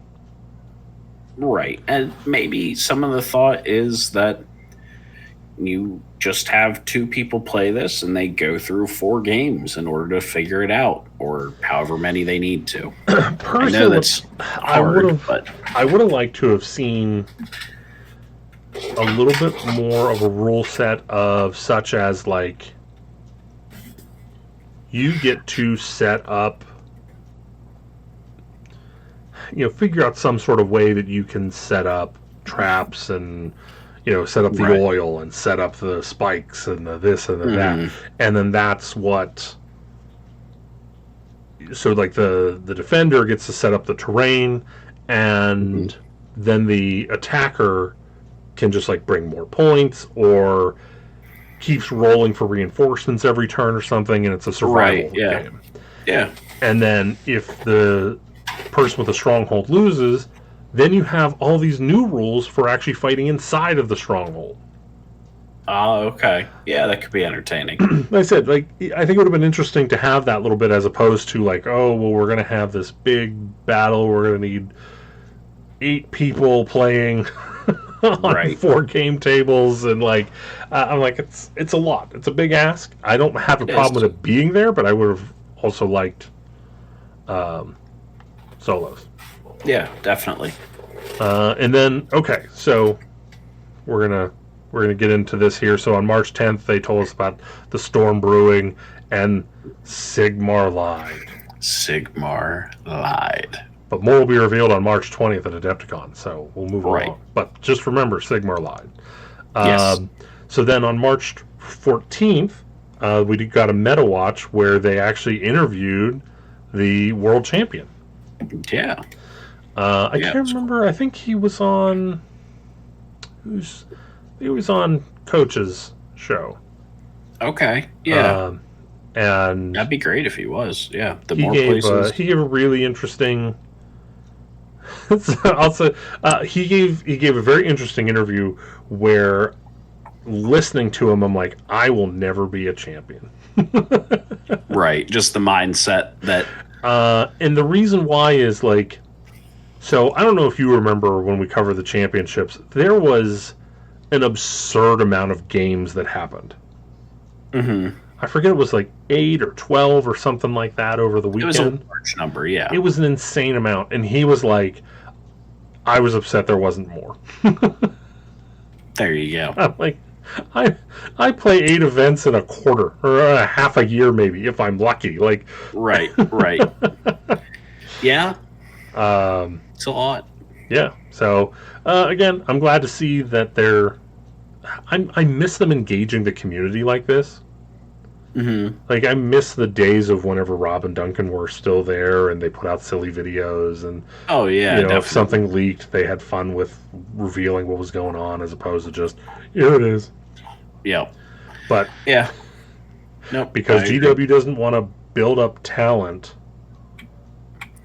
Well, to be slightly fair to GW, when they build up talent, in their eyes, from a big, I can't really justify it. But Right, like, it looks right. like they lose it, but you're probably doing something on your end that's causing you to lose your talent. Well, again, I mean, here's the thing: is like, no one stays in a position forever. I mean, this is what happens the No. world around in every industry. Is Yes. someone, Yes. you have a face man, Definitely. they get Yeah. big, they move They can on. take the show on the road. You Yeah. bring a new person in. Like, Yep. you should be happy and excited that you're building up talent for the future. Right. You're Just going to treat have them well all so they these... don't rob all over you afterwards. Right. Yeah. Yes. So that they aren't just sitting there telling everyone how horrible you are and how terrible it was to work for you the whole time. Be able to step back and go, look at the Citadel or Warhammer alumni that we had come Right. through here, and you all know and love and are off doing their own thing. Right. Yeah. Right. Because, again, I would love to see, like, We are. them bring back Duncan for a anniversary video or something. And, Right. Because well, they're all on good terms and can never do going to that. happen. Yeah. And, like, now also on top of that, because they're so worried about losing talent, now they've reverted back to the faceless company. Right. Yeah. No, we all loved a lot of the people who have left there, and I think we all would have just enjoyed that. It's okay. They're off doing their own thing. We've got somebody else. We're all just gonna, keep going through this, and we're all gonna enjoy it for as long as we can. Whenever the Because next again, person like I needs said, to come in, when next we- person needs to come in. When we had those personalities there, GW was so much more than it is now. And we were all joking. I remember it quoted so many times, the whole 2 thin coats and Right. so many different things of just jokes around Right. the It was able community. to make fun of itself, and Right. Yeah. it's disappointing. But Yep. moving along. So now we get was this the? Yeah. Okay. So now we're into the Adepticon reveals. Okay. So first up, we have a Chaos Space Marine on the Warpath. Got a lot more. Yeah. Rumor engines. I think everything looks cool. Yeah. Cool looking model. Really like him. Yeah, everything looks cool. I like everything that I heard about it. How they're like, hey, we're having these 2 different box sets, and you're going to be able to build your army. Like, we're setting the book up for each of these to work. Like, probably one will be better than the other, but I appreciate the effort. Yes, but there's some effort, and I like that there's a little bit more modularity to the models than maybe we've had in the past in some ways. Being able to build 2 different things out of one box is rather nice. For what we will be talking about whenever you said modularity, I'm going to go, don't say that word. I'm sorry. I already said the word. You said it again. Spoilers. Yeah, all right. So Chaos Space Marines, I'll never buy a model, but hey, they look cool. They look good. Yeah. Moving along, we got the Warcry. Oh, yes. So I saw the rumors about what was going to be revealed, and they said it was going to be Kurnothi War Dancers. Not bad. Not bad. As opposed to angry sick tree lady with bees. I mean, it's... Yeah. I said, honestly, like, they're not nothing, bad looking models. There's so nothing they're wrong cool. with them. I feel like they're a little uninspired, but I also don't know exactly what more you do with Yeah. Revenants. I mean, it's just more of the same, taking and turning the clicker up to a higher level than what the base models are in your army, right? Yeah. Oh, hey, your volume just kind of kicked down. Oh, let me see. Oh, there you go. You're good again. I don't know what Okay. happened. Well, like I said, so one of the issues that I have with it is the narrative. I have kind of an issue with narrative with both warbands. So, for the Sylvaneth, their story is that they've been corrupted and they're trying to get back to Alariel to get healed. Okay. Well, if you take them in AOS, you just throw them in a Sylvaneth army with Alariel, still corrupted AF. That's fair. Maybe she can't save them right away. They got to get to somewhere she can help. And then that's the same thing with the Bone Reapers. Again, I do like all the Bone Doggies. I prefer Vince's theory about these being a mesh of like 5 or 6 average doggo souls. Right. Making the goodest doggo. Yeah. Right. Yeah. But no, these are just people that failed and got punishment. And got really punished. Yeah. So again, they're punished. They've been ostracized. They're no longer allowed in until you take them in a Bone Reaper army. Right. Then they're allowed in. It's okay. I feel almost like these guys shouldn't be... Like, this army specifically should only be allowed in the other death factions. Oh, that could be entertaining. Yeah. Almost like a built-in army of renown, except for it's just a unit. I like the terrain piece, the weird walking tree vagina. I mean, it is a terrifying thing to behold. So, good job on that. Yeah, so that, overall, fine. Not another thing not for me, but that's, like we've said before, something that's not for me is always a win. Right, yeah. Then we got the Underworld's warband of the Lightning Pole Gang. Yeah. And the Flesh Eater Court guys. Yeah. I mean, it's interesting. Is it though? So I'm gonna blame my interest in this, especially the lightning pole guys, as you put it, in playing far too much Elden Ring as of late. I will say, the top 2 guys do look like they're straight out of Elden Ring. Yeah. So I enjoyed that bit. It's all right. But no, I can see where you're kind of getting the whole, do we just kind of take Frankenstein's monster idea, kind of tilt it on its head and call it good? If they did that, it'd be awesome. Right, yeah. This is just, I mean, we literally have 2 cultists in a trench coat. Like, Yep. And one guy who thinks he's a Stormcast. That's... Yeah. I don't know. Ooh. You know what would be cool? When these guys die, for the rest of the game, you roll to see if they come back as a Stormcast. Oh, jeez. That's a mechanic. Zap. What happened? Well, they came back as your enemy. That's how they're Inspire. Like, you flip the other side. The Inspire is them as Stormcast, and you just have to roll a specific set of dice to get them to come back. It's getting worse. I think that's better than this. Oh boy. You telling me you'd rather play, if you had to play this army, or cultists and vagabond heroes that turn into Stormcast mid-battle, you choose this? No, but... Right. Thank you. Yeah. So we got Spear of the Everchosen. What's her face? It's in there somewhere. I forget what her name is, too. It's very important. Abrexia. Abrexia.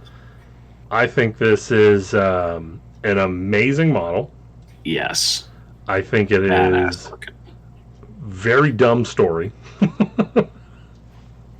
Okay. I have no problem with her being the right hand of Archeon. I think it's a little silly that you don't trust your right hand person. Well, that's Maybe. chaos, right? They never trust each other, Well, even but though then they're then working why together. test her? Like, you should don't know. probably, before they get to that level, you should probably already trust them. And then on top of that, a spear where you lose concentration, which is very vague. Yeah. Yeah, no, I saw that, lose concentration. My mind's like, so what? Do you have to focus on the tip of the spear and think you're containing it? I mean, Right, like, but no, I give you that. It's kind of cool that. but, like, Well, here's the other thing, though, is literally, okay, so if you're like, hey, I'm going to give you this flashlight and you got to focus on it. And if I stop focusing on it for 2 seconds, I get badass demon horns. Might just take another hit. Yeah, I might go back to that well again. Like, it's Yep. because clearly there's very little drawback on this. Like, I'm also very nervous about the rules for this thing. Oh. So I don't know how far they're going to go with it, but if you remember that said anything that gets hit by the spear turns into a spawn. Right. So I don't necessarily know if I want to be sitting there getting like hits, slashes one of my Mega Gargants, and all of a sudden I have a spawn. Like, I'm assuming, I'm assuming there's some. Yeah, I would assume you probably have to kill the thing that you're doing this to. See, I was thinking the other way around, where it's anything that doesn't get killed. But we'll see. Maybe. Like I said, it's already bad enough when Tzeentch does it. I don't need King of the Varengard to also have such a powerful ability. I don't see what you're worried about. That's the other thing I'm worried about. Is like, it's fine. It'll be fine. So then she's going to have a Regiment of Renown where it's her and Varengard. So you're going to be able to bring like 1,200 points of Varengard to like a Nurgle list. Oh boy. So now your list is Varengard and flies. Like, that's going to be a fun game. Right. It's Varengard and things to hold objectives that are hard to move. Yeah. Like, oh, God almighty. So it'll be fine. A+ on Sculpt. I'm so nervous about everything else. Just terror. It's fine. It's fine. Moving along. What's coming to Horus Heresy? Oh, it was a video, so it looks like Dark Mechanicus. Right. Yep. You know what? Here's as good a time as any. What'd you think of the new format? It was all right. Like the pre-recorded. Right. I liked that it felt so much tighter because I think just trying to draw back on past ones that have actually either stayed up to watch or were good enough that, like, time-wise, that, oh, it's happening in my time zone, I'll actually watch this. Felt like we did a lot of just filling the air in the past, and there was a lot less of that, which I kind of enjoyed. Yeah, I agree. I think it was a step in the right direction. I think they took a lot of missteps, though. It felt very corporate and waxy. Yeah. I really would have preferred just like, none of the teas are crap. We're here for reveals. We're not here to be teased. You tease leading up to the event, not at the event. Sure. Yeah. But second off, like, whenever you're in these, just get into the rules. Get into the narrative, get into the lore, get into the rules, move on to the next thing. Yeah. Also, I don't know if you heard or not, what we watched is what they just showed to the people at Adepticon. Yeah, that's a little disappointing. Yeah, that's a full stop. You get out there and present. Right. Yes. If it's supposed to be a big thing that, like, you should go to Adepticon, you should be there early so you can be there late at night to see it. Have some staffers up there presenting it. Right. Yeah. Even if that's not what the rest of us ever get to see, and it's a privilege few ever will understand. Well, that's how it was been up until now, because they never streamed from the room. It's true. Yeah. So, again, is what it is. Then we got the Dwarfen Mountain Holds. Dwarven holds. So we got more models than I was expecting. Yeah. I think the King looks awesome. Agreed. I think the Thanes that they gave us look awesome. Mm-hmm. I agree with Chuck that we'll have to see why the Thane has a gun.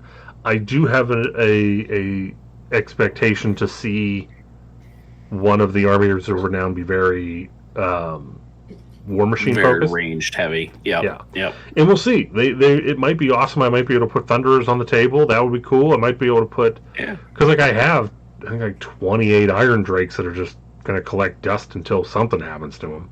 Right. That'd be great if you could bring them out and have a good reason to. And then, of course, we got the Slayer King. Yeah. Got a new model for him. Great. I'll definitely be buying 2 of him. One for my Fire Slayers and one for my Dwarf Army. Well, there you go. The one thing I think is if these are indicative that we're basically getting a War Machine Army of Renown and a Slayer Army of Renown, I don't know if I could buy those Slayers, man. No, you don't think so? I don't think I could do it. I might have to go the STL route on that one. Okay. I can understand that, especially if you're only looking at the older models. Yeah, I can see that. Well, again, like the Dwarf Warriors, they were at least done more recently. Not the Warriors. The Warriors are older. Oh, so are they? The Warriors, Quarrelers, and of course the Quarreler box is Quarrelers, Thunderers, Rangers. Right. They're all older. So you have the Hammerers, Longbeards, and Iron Drakes were new in 8th, and so they still look awesome. Okay. And so I was really interesting to see returning plastic on all of these, because I'm like, what do you mean returning? Is this why I check the friggin' website every other day to see if my Longbeards are back in stock and I get a big gold goose egg? Because you've taken them off the shelves because you're going to wait for this? Is that what's going on? That's exactly what it is, sir. That's exactly what it is. Glad you figured that out. Yeah. So then we're getting some old Forge World resin kits. My Thane broke at the event, so well, there we go. We get this guy. Now I am a little annoyed that the Thane we're getting doesn't have a BSB. Like, that's really the only time you take a Thane. Right, yeah. Like, they're really just BSB chaff. But we'll be getting the Metal Anvil of Doom. I'll definitely be getting that. Yeah. And yeah, I imagine the Slayers will be coming back as well. They'll probably be... I expect them to be metal, but we'll see. Maybe they'll be plastic. I would also assume... I mean, there's a giant list. There's a list. You can read the article. Yes, I'm sure it says in the... they're coming back to metal. Yeah. Miners are going to be plastic. So the miners they're the older style. Yeah. But they look like miners. So I'm okay with it. Again, like I said, you can get Rangers from the Quarreler kit, and I just think they look terrible. There's nothing that actually makes them look like Rangers. That's why I really like mine that have the cloaks and everything. Right. Adds a little bit more to it. Yeah. So I'm very excited for this release. I hope it is this week. Fingers crossed. All right, moving along, we got a reveal for Kill Team? Kill Team. Yeah, Kill Team. Where we got more squats of Votann, which I'm never going to say no to more Votann. I mean, I like the coats. They look cool. Yeah. I can't argue with the models at all. Yeah, everything looks cool. I love their like shotguns. I've always liked the shotgun with the revolver barrel.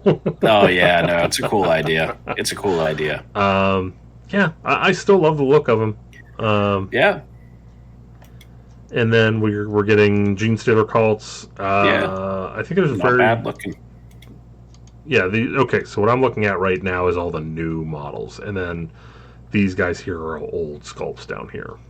Right. Yeah. The lower portions, all the older sculpts. And then the terrains, okay. Yeah. I guess there's nothing wrong with it. It's just a little Yeah. boxy.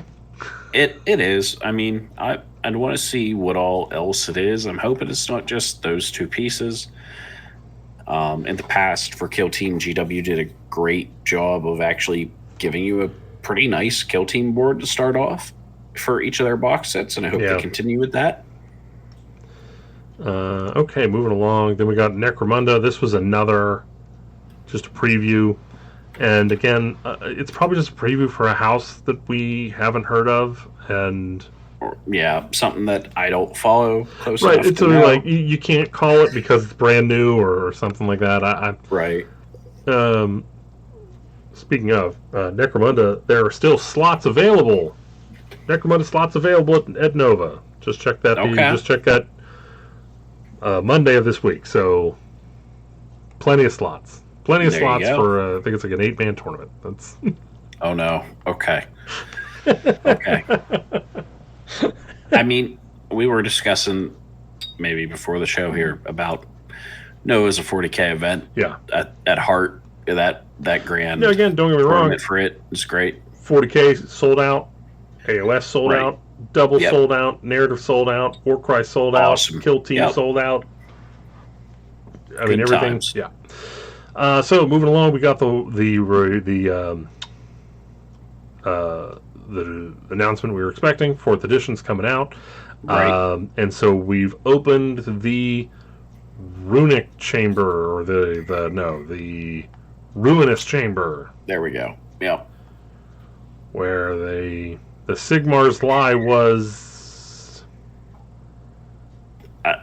the plot of every Stormcast book and story that I've read and watched.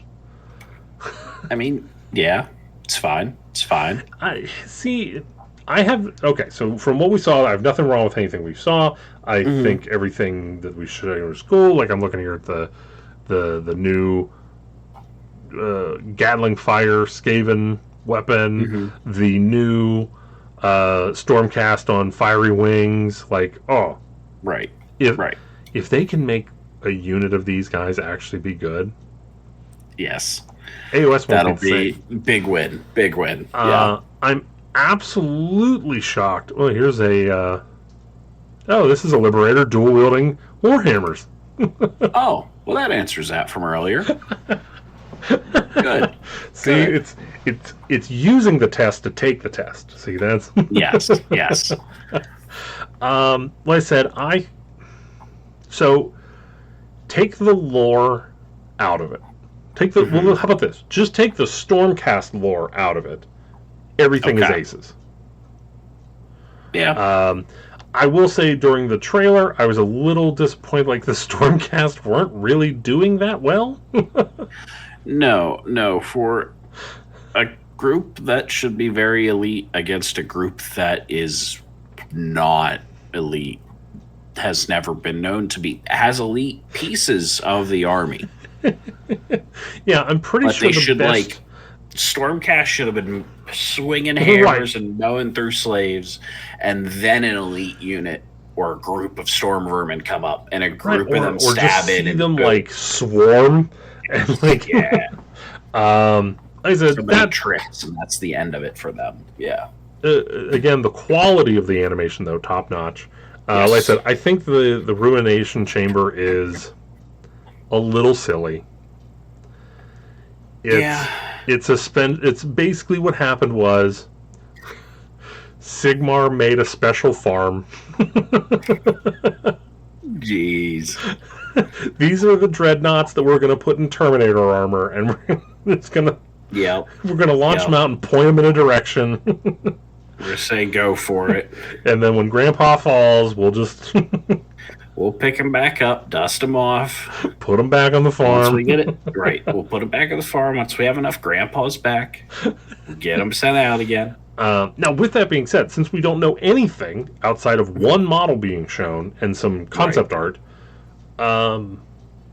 pure speculation. However, looking at this picture of the evolution of the armor,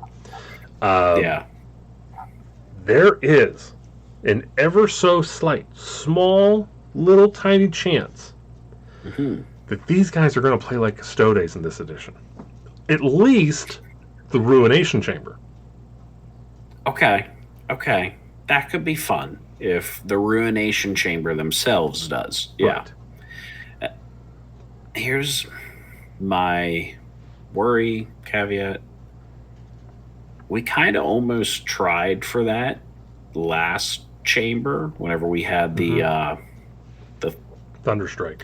Thunderstrike Brotherhood, yes, and we had Annihilators brought in. Right. That to me felt like that's what they were supposed to be. The problem is their whole kit was based around teleporting into the battle. Right. No, I'm not disagreeing with you at all. Right. I think if they would have had the Sword and Shield guys focus on being on the table from the start, they could have got some abilities to keep them on the table longer.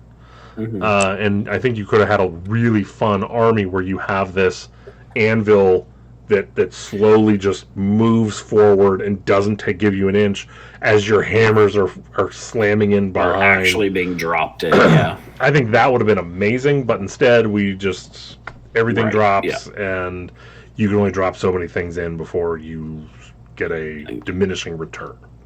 Right, and if you hold too much off the table and you get smashed, boy, does that hurt. Yeah. Right. Like I said, I don't know what it means for the Thunderstrike chamber now. I guess it's not really a chamber anymore. No, it feels more like it is. The Thunderstrike chamber has been out there for so long that they're not even really a chamber anymore. They've had pieces brought in and out or things like that. It's just like, okay, everyone's just going to go. Right. So with that being said, I definitely don't feel that we are getting separate books, but we have not ruled out, which I didn't think we were getting separate books anyways, but no. It has not ruled out that they're going to section off. Kind of as if we're looking at the orc books. Right. Yeah. Yep. And again, honestly, like with the way they're doing it now, it'd be a lot easier to just go here. If we just go Warrior Brotherhood, Vanguard, Sacrosanct, Ruination.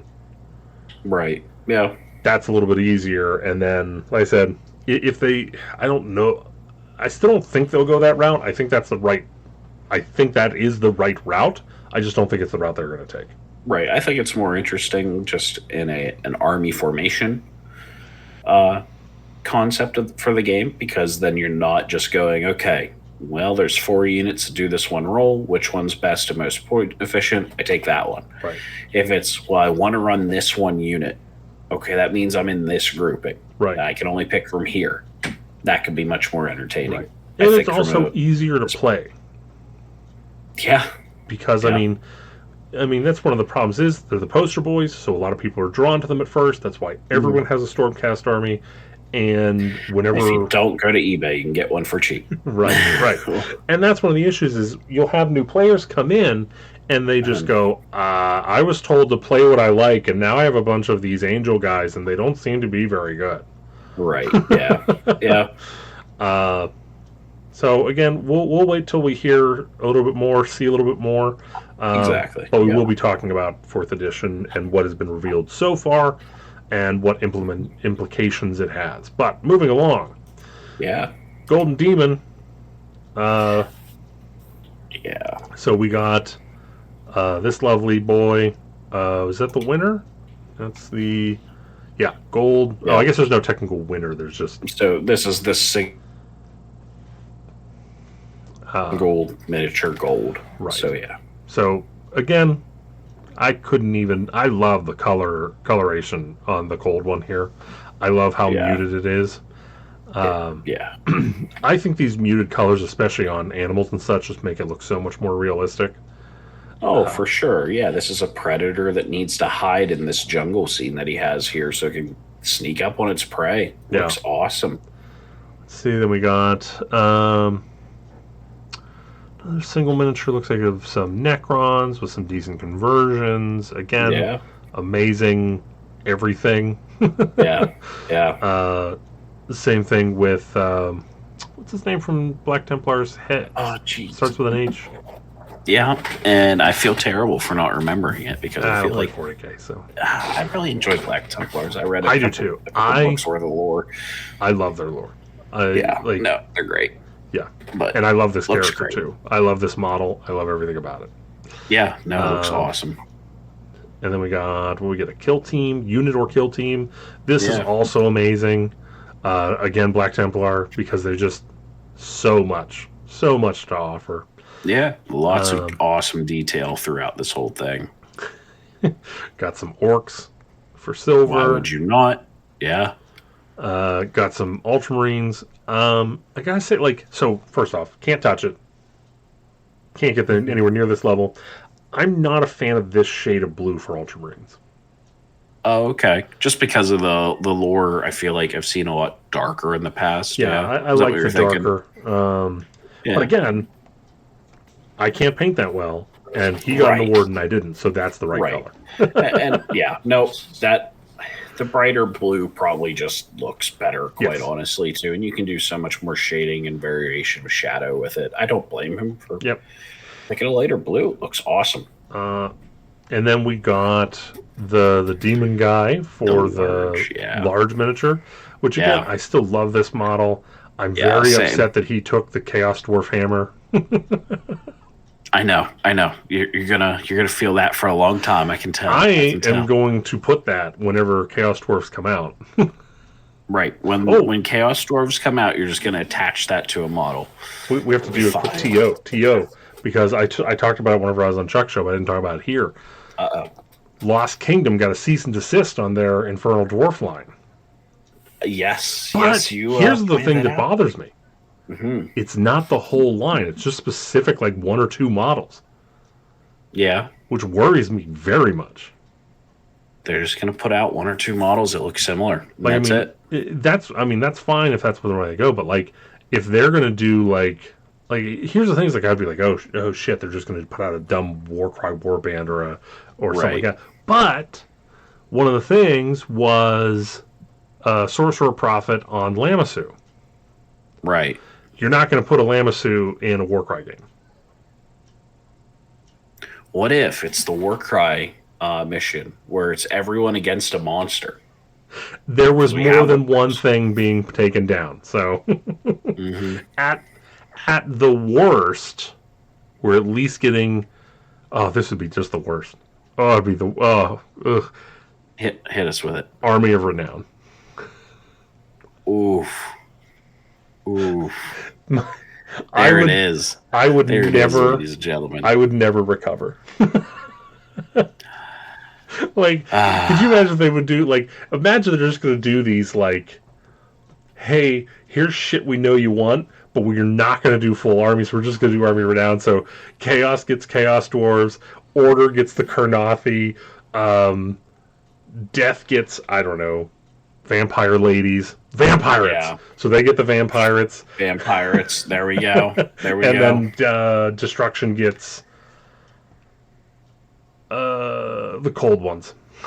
Sure. Why not? Or no, what are they? The Nameless Ones? What are they? Oh, I don't remember. You know what I'm talking about, though, right? I do. From Underworld's talked about all the time. They're like these weird, like, chitness. Mm-hmm. Basically Tyranids. Yeah, that's what I got out of it. Yeah. Okay, back in. Yeah. So we got a tank. Weathered wonderfully. I mean, very believable. That thing's been on a long campaign. Yes. And then we got Plague. Oh, geez. Shooty Boy. Yeah, I don't remember the name. My younger brother runs this army in 40K and can't tell you what it is right now. Plague Crawler. I actually kind of overlooked this one.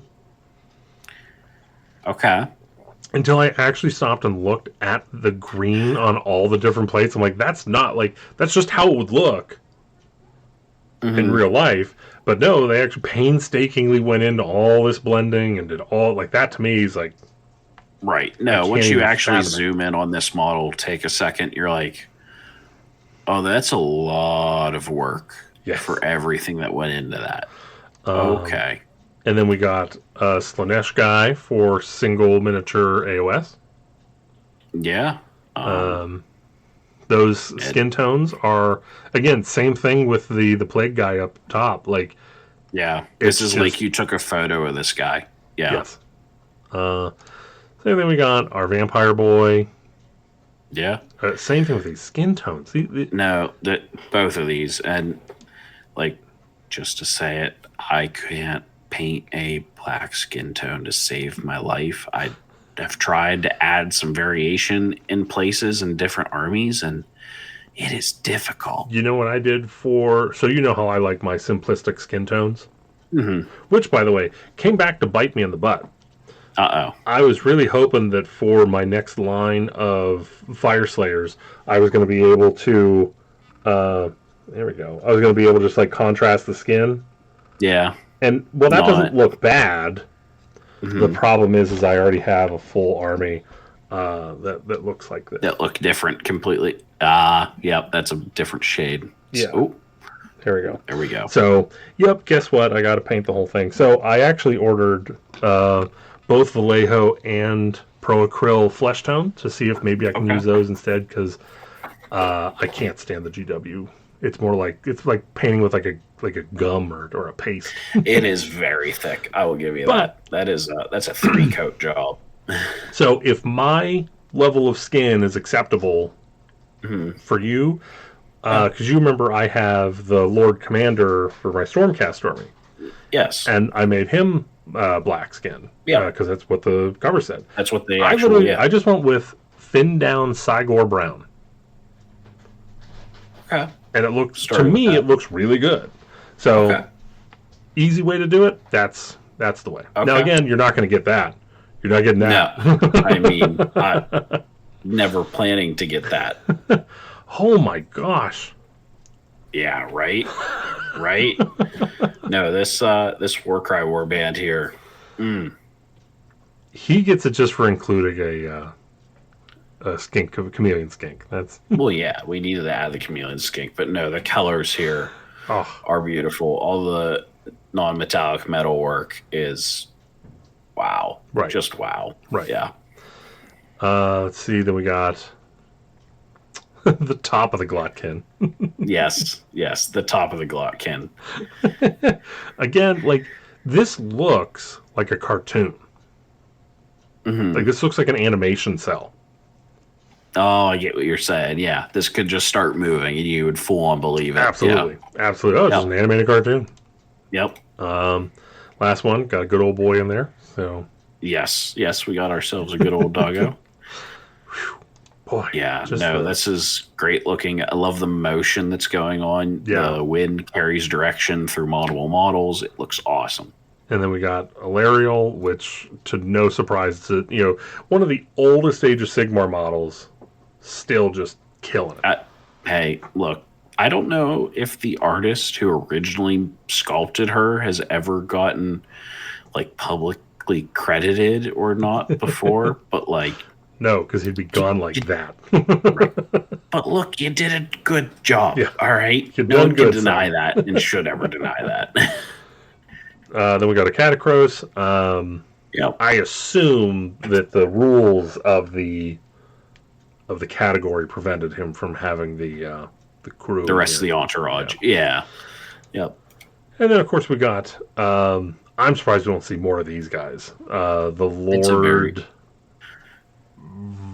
I see. I've never seen them on the table. So, but I love the sculpt. I actually have two, one of each, the named and the unnamed. Oh, very cool. No, it's a very cool sculpt. Lots of variation, lots of different tones and materials. So I'm surprised as well that we don't see it more in painting competitions. Yeah. Interesting choice. I wish the winners you could look at a little bit deeper, because the armor color seems to be a very interesting choice.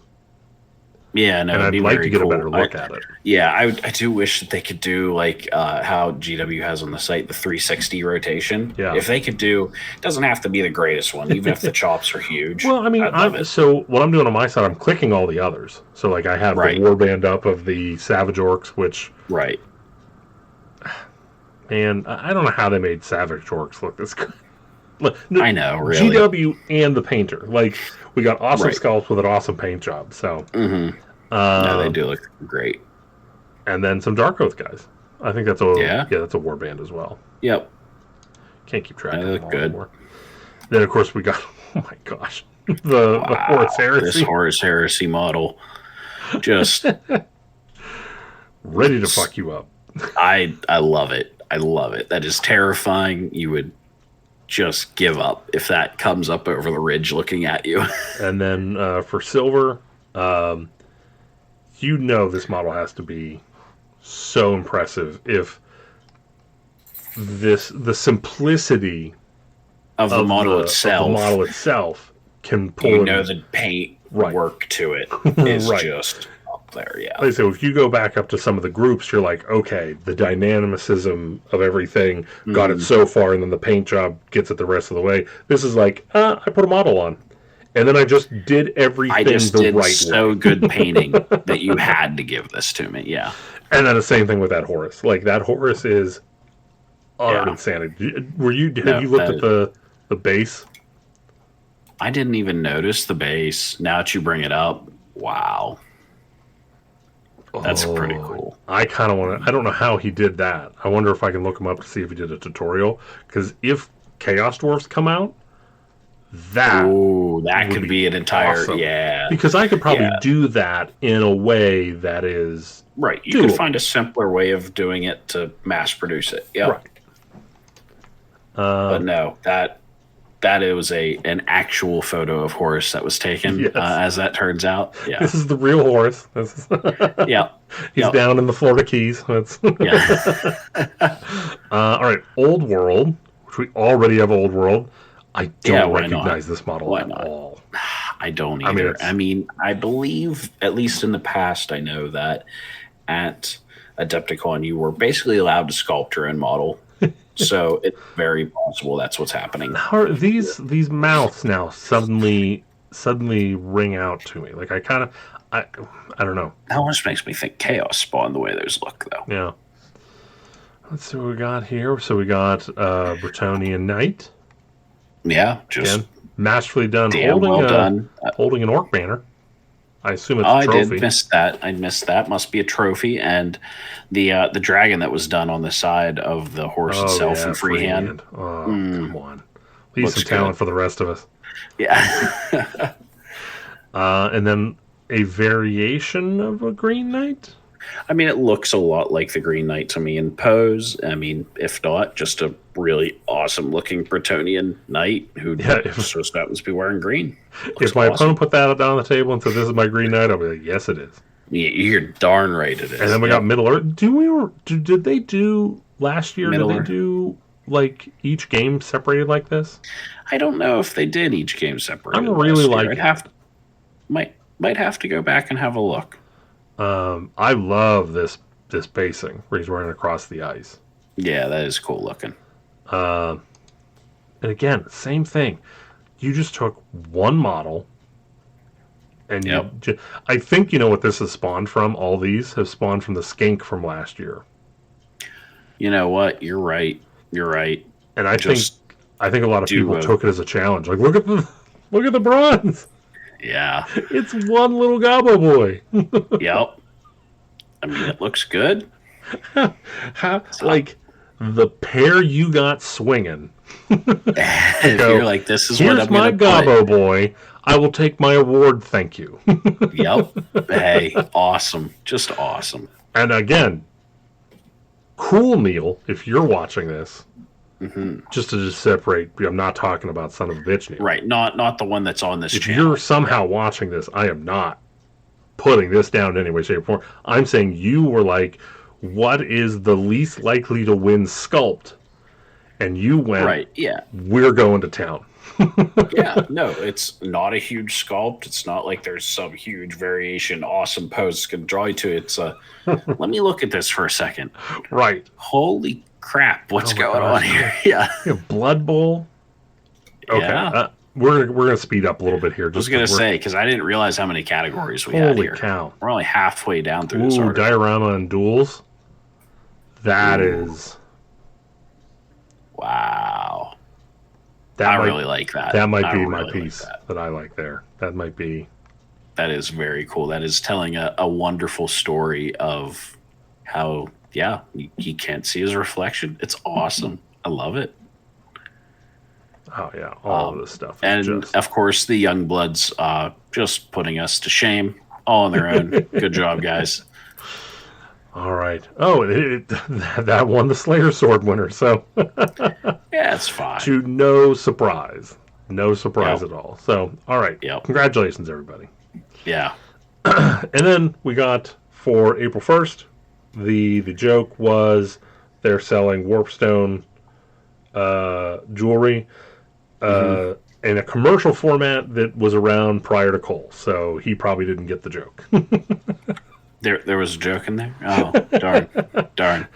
So right before you were born, this is how they tried to sell stuff on TV.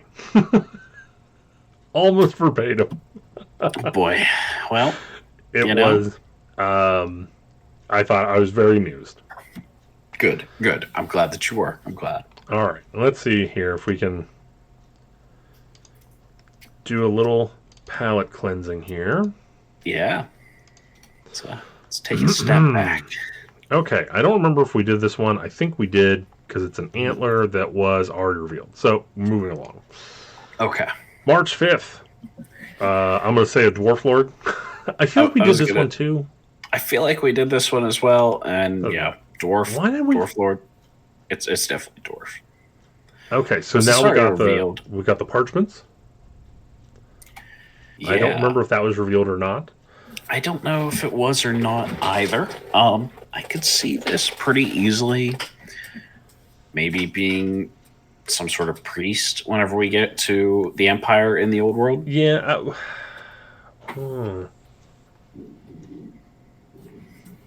You know what? For how blocky it is, I'm going to agree. I'm going to say this is Empire Old World. Cool. And I'm gonna cheat, put a asterisk by my empire, and put all subsidiaries and fiefdoms included. That's fair. That's fair. Yeah. All right, so we got a bloody sword. Yeah, bloody. I think that's a chaos sword of some sort. The way the end is notched makes me think of the. The Ever Chosen. Oh, okay. So you think it? Well, we don't really. No, we do have. So it could be Old World. I don't think it is. Though. I don't think it is either. I You think think it's this 40K is going to. or AOS? I think this is going to be an AOS model or something of those lines, simply because of the fuller down the center there. It's not a cord or something like that. Yeah, I'm gonna probably, because it has blood on it, I'm gonna say it's gonna be a Underworld's Warband. Okay. Yeah. So I'm gonna go with. All right, and then we got a Skull Drill. Yeah, so I don't exactly know what the Adeptus Mechanicus are up to with this Skull Drill, but that's where I'm at. I agree. I think this is the Mechanicus teaser for 30K. Yep. And then lastly, today we got some sort of horn coral thing. Yeah, it's something for a Nethdeepkin. This is just coral on somebody's base. It's so weird. Like, it doesn't. The thing is, like, it doesn't really look like coral very much. Like, just because it really doesn't. Like, it comes out and around. I'm almost wondering if it's like a blast or like a. Because it could be like a Zinchian fire. Yeah, I could see some sort of strange fire, and the bottom portion that maybe we're just barely seeing it sit in like someone's hand or something like that. However, that could just be a little bit of a rock, and it is just a terrain feature for for somebody's base. Yeah. You know, I'll go with that. I'll go Idenef terrain or base. I'll take it. All right. My palette's cleansed. Good. Nice quick palette cleanser for the evening. Let's see. Is this the right one? Nope, that's not the right one. Oh, I know what I need to do. Hold on. Sorry, guys. I only do this once a month. Yeah, no. You shouldn't be a professional and, show 41. It's fine. It's all right. Okay. So, fourth edition. So, we're going to get into this, and just to prevent everyone from the beginning, we are completely aware that we do not know the structure of things. We are simply speculating about what we know now and kind of the implications of based on where 3rd edition is to where 4th edition is going. We're fully aware this is not predictions. This is just we analysis. know nothing. We're just kind of gonna bullshit about what we think will happen. So first and foremost, we know we're getting indexes. Yes. What are your thoughts on indexes? Thoughts on indexes are, boy, that was the greatest time in 8th in the world. Boy, it kind of felt vanilla whenever we did it in 10th. Right. It was the best of times. It was the worst of times. Right. I don't know. I'm almost wondering these days now that I look back on it for the 8th start.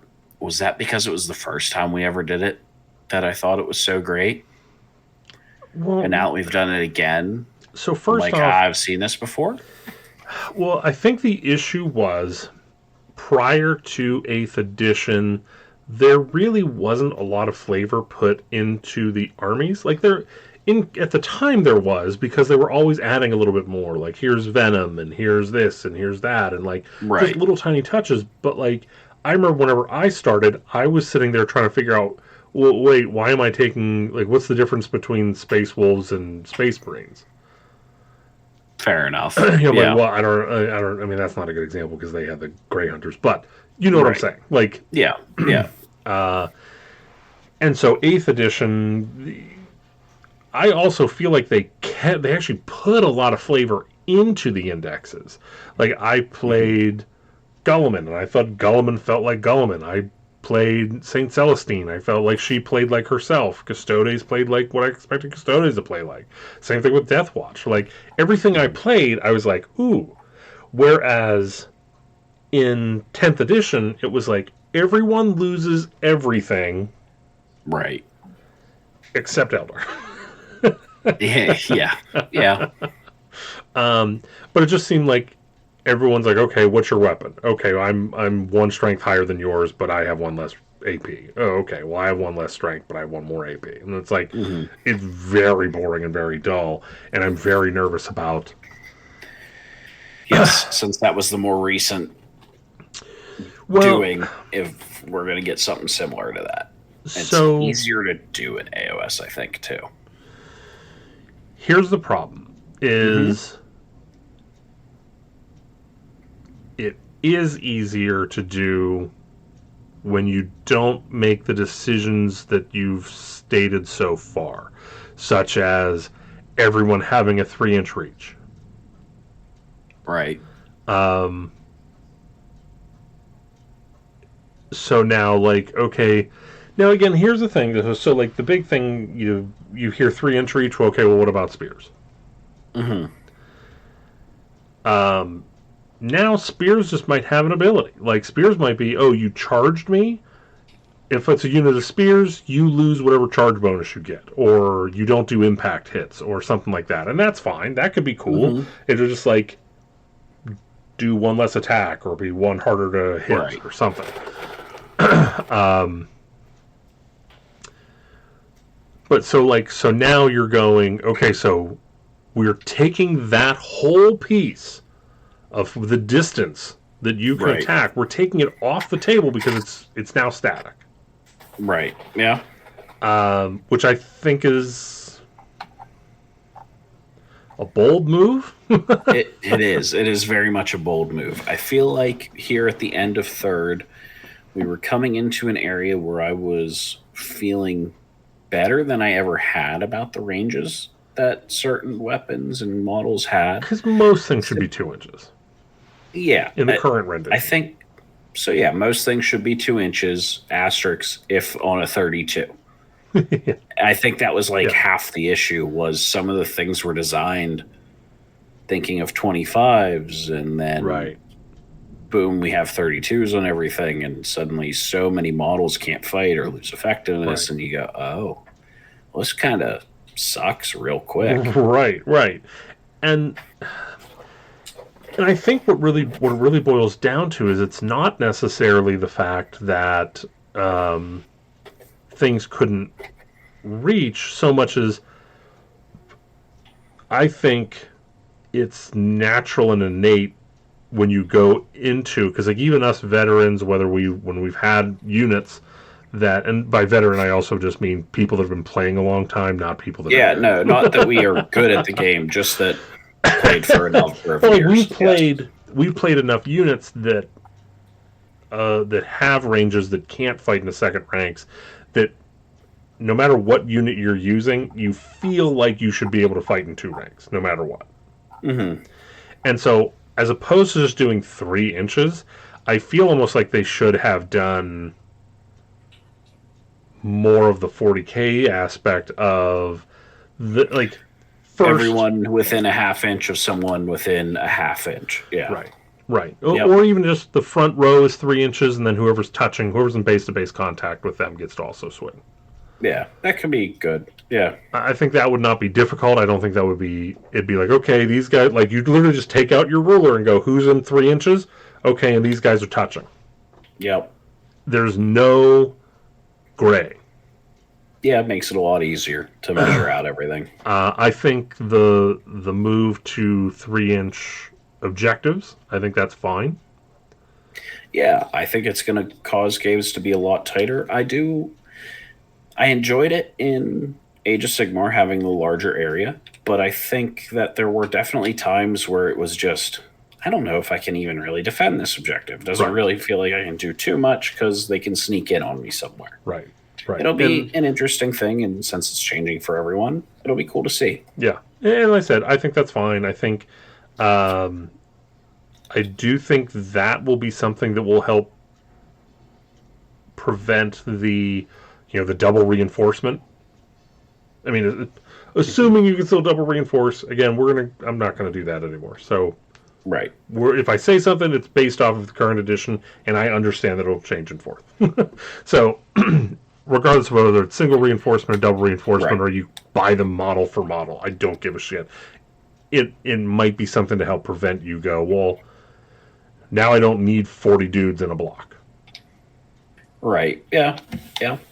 But or so you just say I'm going to have 40 dudes in a block, and even if you hit me in the side in close combat, you're not touching the objective yet. Good luck. Right. Now, so then. The other thing that kind of makes me nervous about indexes is universal special rules. Yes, I can agree with you there. Something that we have not had in Age of Sigmar the entire time is universal special rules. And it's kind of been good, kind of been bad at times. Right. So to be clear, I am not against universal special rules. Mm-hmm. I think that makes things a lot easier when everyone's captain just does the same thing. You get a captain, you get 2 attacks. Move on. Right. When your fights a second time is worded exactly the same for this army and this army. Right. Great. Now, the part that I worry about is when they take lore or a narrative thing, and they don't want to make a new rule for it, so they just push real hard to get it into strike last, or and it's not strike last. Like, it always bothers me now that the new game design for all of their games for what is it called? Like regenerate. Mm-hmm. Like the old Necrons, you pull the Necrons off, and then you roll to see who comes back, and now it's just another ward save. Yep. Like that to me is like the biggest loss of flavor. Right. Yeah. And same thing because it's the same thing with the Tomb Kings. Yep. Yeah. And it's like, just let me take them off. I'll put them back. Right. I'll put them back. It'll be fun. Yeah. I want to do it. So those aspects are kind of what make me worry about it being a little bland. Right. If we're all stuck on the same keywords and we're sitting there going, well, you're basically just the same as this unit, even though you aren't. Yeah. Do you think they're going to just keep running with keywords? Or do you think they're going to overhaul it and make it a little smarter? I think keywords will be kept as much as possible, with each army having an overlying special rule that gives any sort of extra flavor. Yeah, is like I think they'll keep the keywords pretty hard. Yeah, I agree. I just wonder if they're going to keep with putting like the giant string of keywords where all but 2 of them actually make any difference. Right. Yeah, like, we're definitely going to see that in my mind. Like, I think we can just go Order, Cities of Sigmar, Hero. Right. Yeah. Like, we don't need to worry about human unless you're going to have rules about humans. Then put human. Right. Elf, dwarf, whatever. If you're going to have rules for that, which cities will. Sure. Yeah. But like Fire Slayers is probably not going to be friendly dwarf. Yes. Yeah. Actually, it might with. Now you've already talked yourself out of it. Jeez. Friendly elf. They're not going to do that. Yep. No, probably not. Probably not. Now, one thing I do want to touch on with people talking about their battle tomes. Mm-hmm. Griping about how they're worthless now. First off, you can still play 4th. Or you can still play 3rd. You can still play 2nd. You can still play 1st. Right. Second off, you literally spent $1,000 on your army. Yeah. And you have now 3 editions to show that if you get a battle tome, it's good for 3 years. I'm sorry if your battle tome came out in the last year and a half. Like, right. No, that sucks. If yours just recently came out, sure. I don't think many did. I mean, just Flesh Eater is really the one I can think of. But right. But also, if you were gonna be scheduled to get a new battle tome, you weren't gonna be griping that your old one's worthless. You were gonna be excited that you're getting a new battle tome, probably. Right. So I'm fine with. Like I said, inherently, there's nothing wrong with indexes. Mm-hmm. Their current actions make me nervous about that, though. I think that's justified. Spearhead. What do you think of Spearhead? The idea of Spearhead. So, the idea of Spearhead, I kind of like for the new player. I've had so the problem I have with Spearhead is a lot of people who are new to Warhammer that I've experienced just buy a unit or 2. They don't buy a Spearhead box. Maybe now that we have this, the marketing will change and it'll help out with that.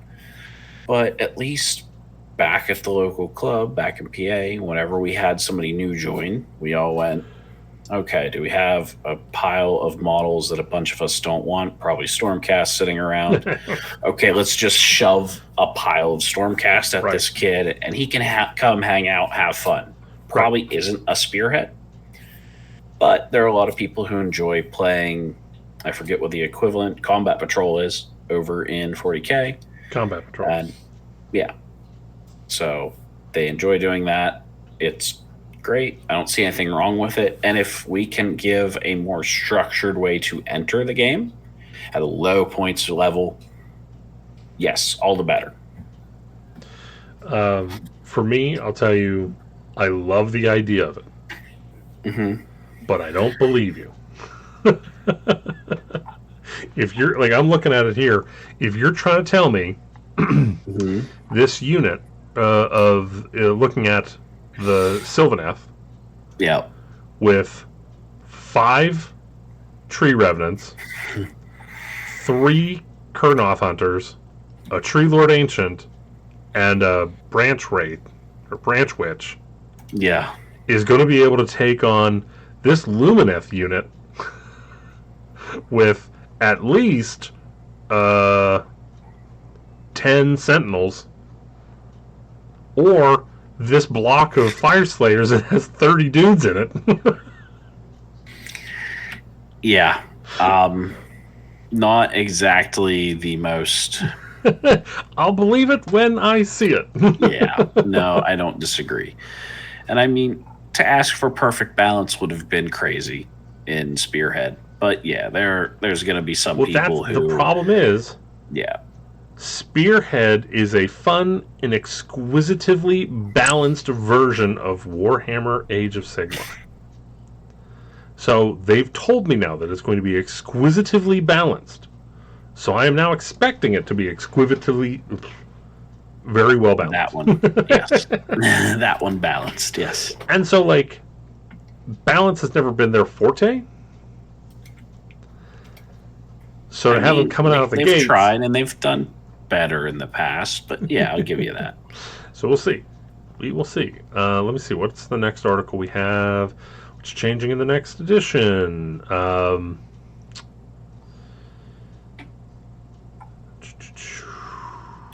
Okay, so this is a little short one, so we'll just go ahead and read it here. Over the next few months, we'll be going through all the tweaks, changes, upgrades, and innovations with a fine-tooth comb on Warhammer Community.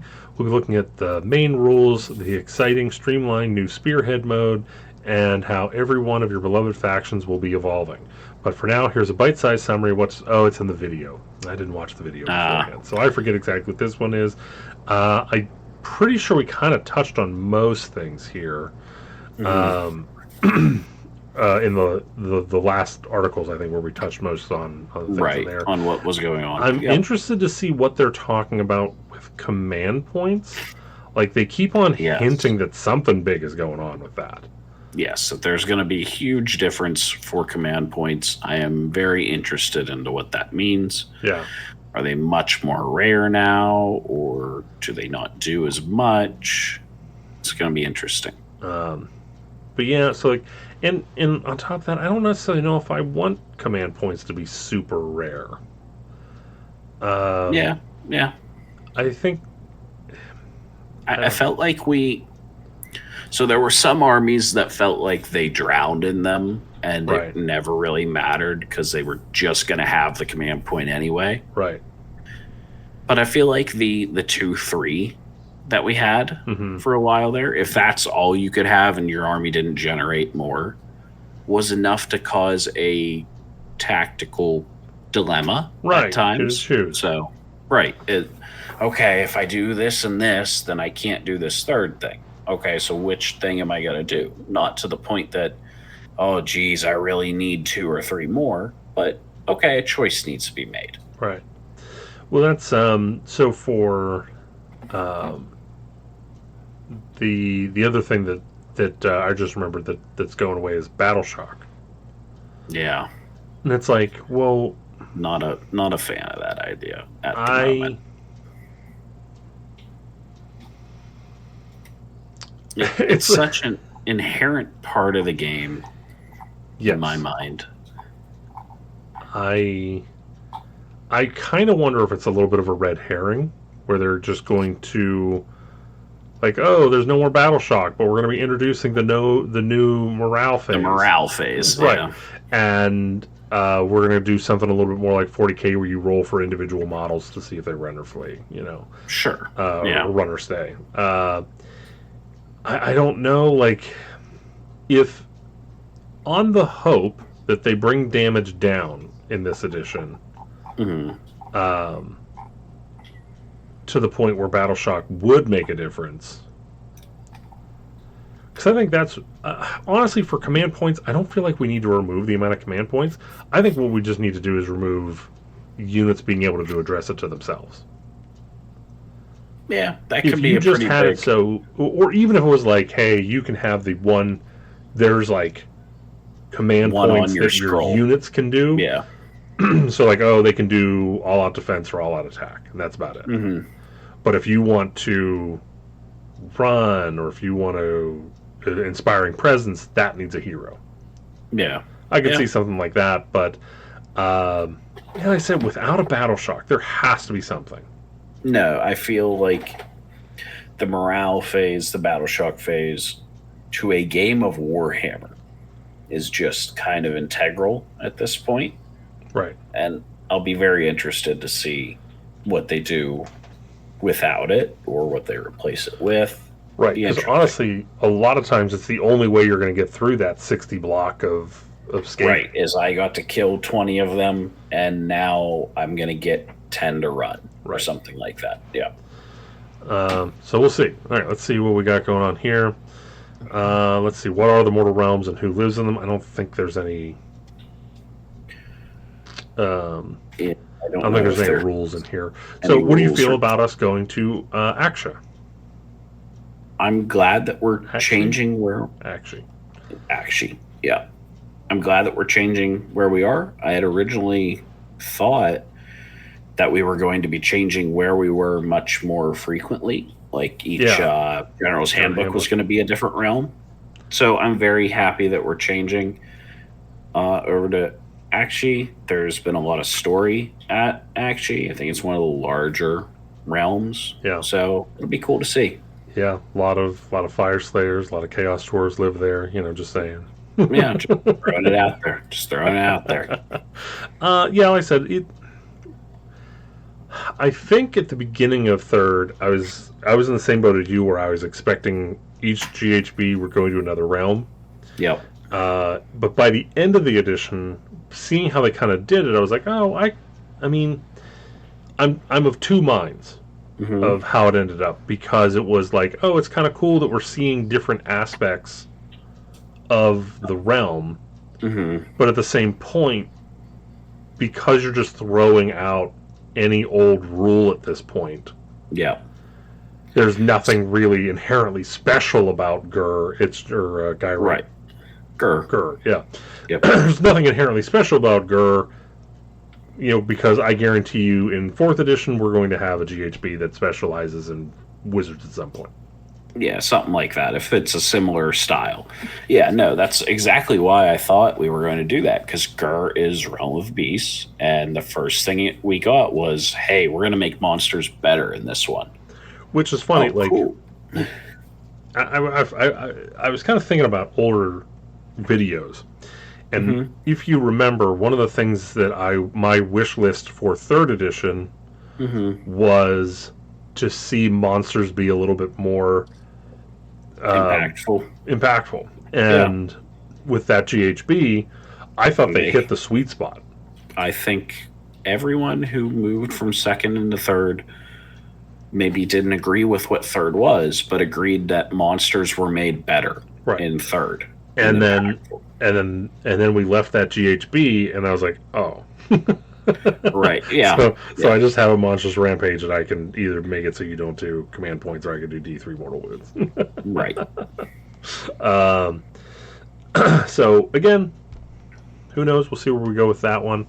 But all right, so moving along here. Yeah. Okay, so we kind of touched on the battle scrolls. So the objectives are going to be 3 inches with a 40 millimeter objective marker. So I apologize for everybody that bought the big clear things thinking that they were going to be able to use them forever. Yeah, I mean, I was given these, but yeah, I've got a big thing of them. They also have the small ones. It's not a big deal, but is that 40 mil in the middle? I believe that's a 40 mil circle. No, these ones are not a 40 mil circle in the center here. I mean, if it's as long as it's, well, I guess it's going to be a little. It is off. not, so long as it is 3. I do believe that back here somewhere. Yeah. Don't worry about it. Don't worry about me just tearing everything up. It's fine. It's fine. It's fine. Let's not talk about that mistake. Anyway, how about these ones for my local that do have a circle that is 40 mil. Nice. And so, that's 3 inches off the middle. I mean, there's going to be the same thing. People will be able to get these everywhere. If you play 40K, which is what these ones were for, you already have them because they have the same thing: 40 mil in the center and then 3 inches off of that. So, I might actually have. I might actually have some of those for 40K. So I'll have to take a look at that. If not, I'll definitely be getting them here. Yeah. So let's see. So we got 3 inch. Everyone within 3 inches. Like that seems. It seems a bit much, the 3 inch range for every model, to me. We'll see. I mean, again, that is technically 4 rows of zombies. Right. That is a lot of zombies. And that is 6 inch wide, so you could fit even more in there. Right. Right. It is not what we had, which was 1 foot in diameter. I'm just attacking. You get 4. You can get, if you stagger them just a tiny bit, you're getting 4 ranks of zombies in. So the entire unit will be striking. That is a lot of zombies swinging at No, you. again, no, I'm not going to. I already did the preface. We're already doing it. We're already doing it. Don't you put the preface in the comments, but I already said it. Like there's anyone watching at this point.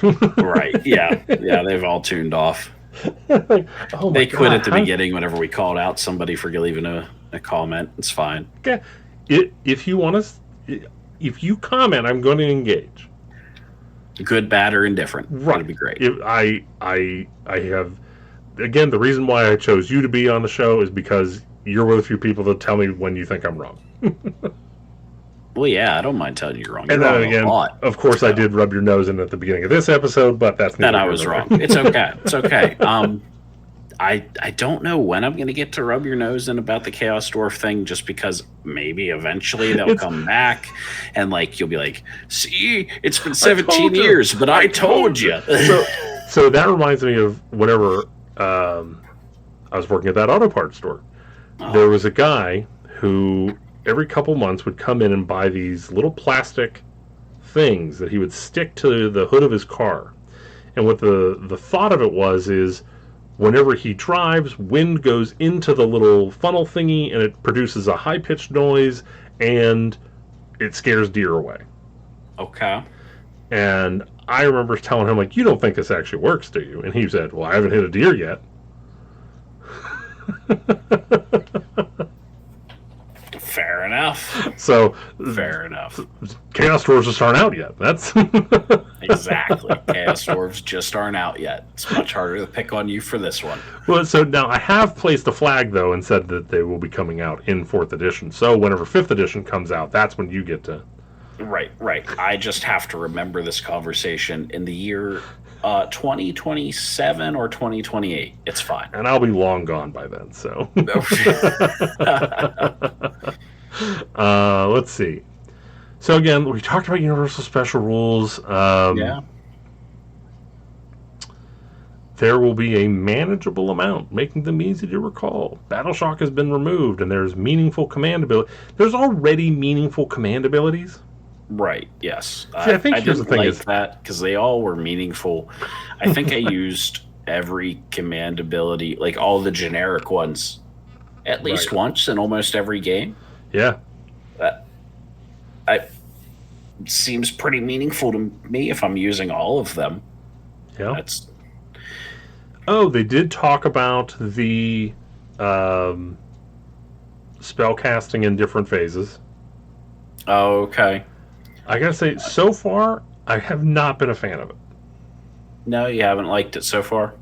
Well, because they've done that with 40K, and now they've done it with Old World, and I just don't like it. I just want to have a magic phase where I do my magic, and then we move on with the game. And then you can forget about the magic, yeah. Right. Like, okay, all the magic's in place, I just have to remember where the magic was. I don't have to remember where the magic was and where the magic will be. Right. Yeah, I don't know.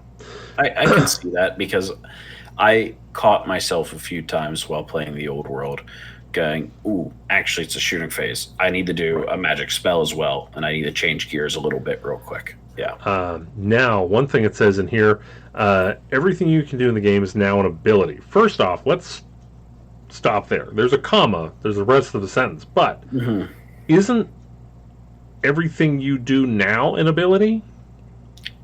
In my mind, unless it is that somehow a weapon profile was not considered an ability.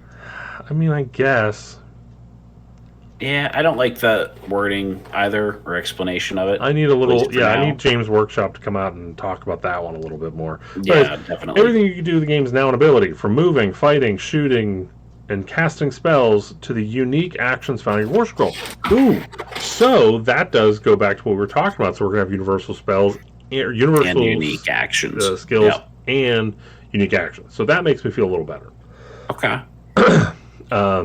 These abilities have clear sequencing, a declare step and an effect step, which, and their timing is written out, color-coded, and uses symbols. And I swear to God, if we don't put how many inches it is and we put a square, If I have No. to target things that Bad. are squares away, Bad, GW. Bad. I'm out.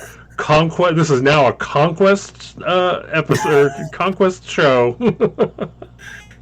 I don't play it, but I'll sit here and I'll bullshit about it, I guess.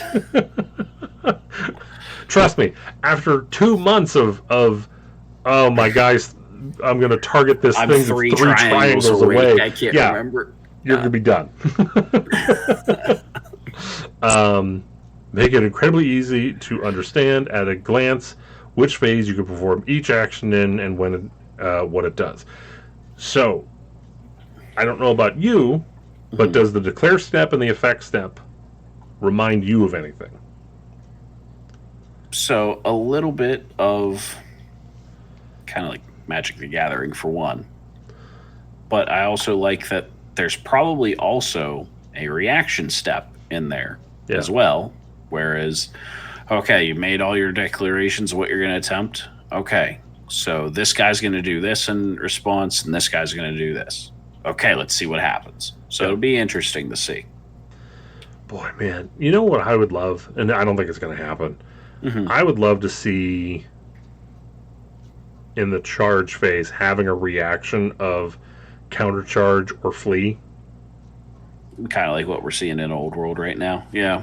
To a better extent. Right, to do a better job of it, obviously. It's like, flee, if I prevent you from getting into combat, I obviously am not in combat, but if I flee and you catch me...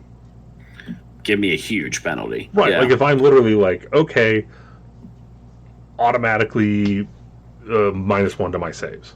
Right, -1 to saves, you get an extra attack, something. Or -1 to hit, or something like that. Or, but if I charge into you, then that helps, like, I move first to like, set up where we stand. Right, yeah. You know, and then even at that point, I don't even need a bonus, because now I'm picking where we fight. Right, I've decided we are not going to fight on top of the objective. Right. If you win, you are not owning this at the end. I think that would be fun. I don't think we're going to get that, but... But anyways, I think there is a small chance that we are going to start creating the stack.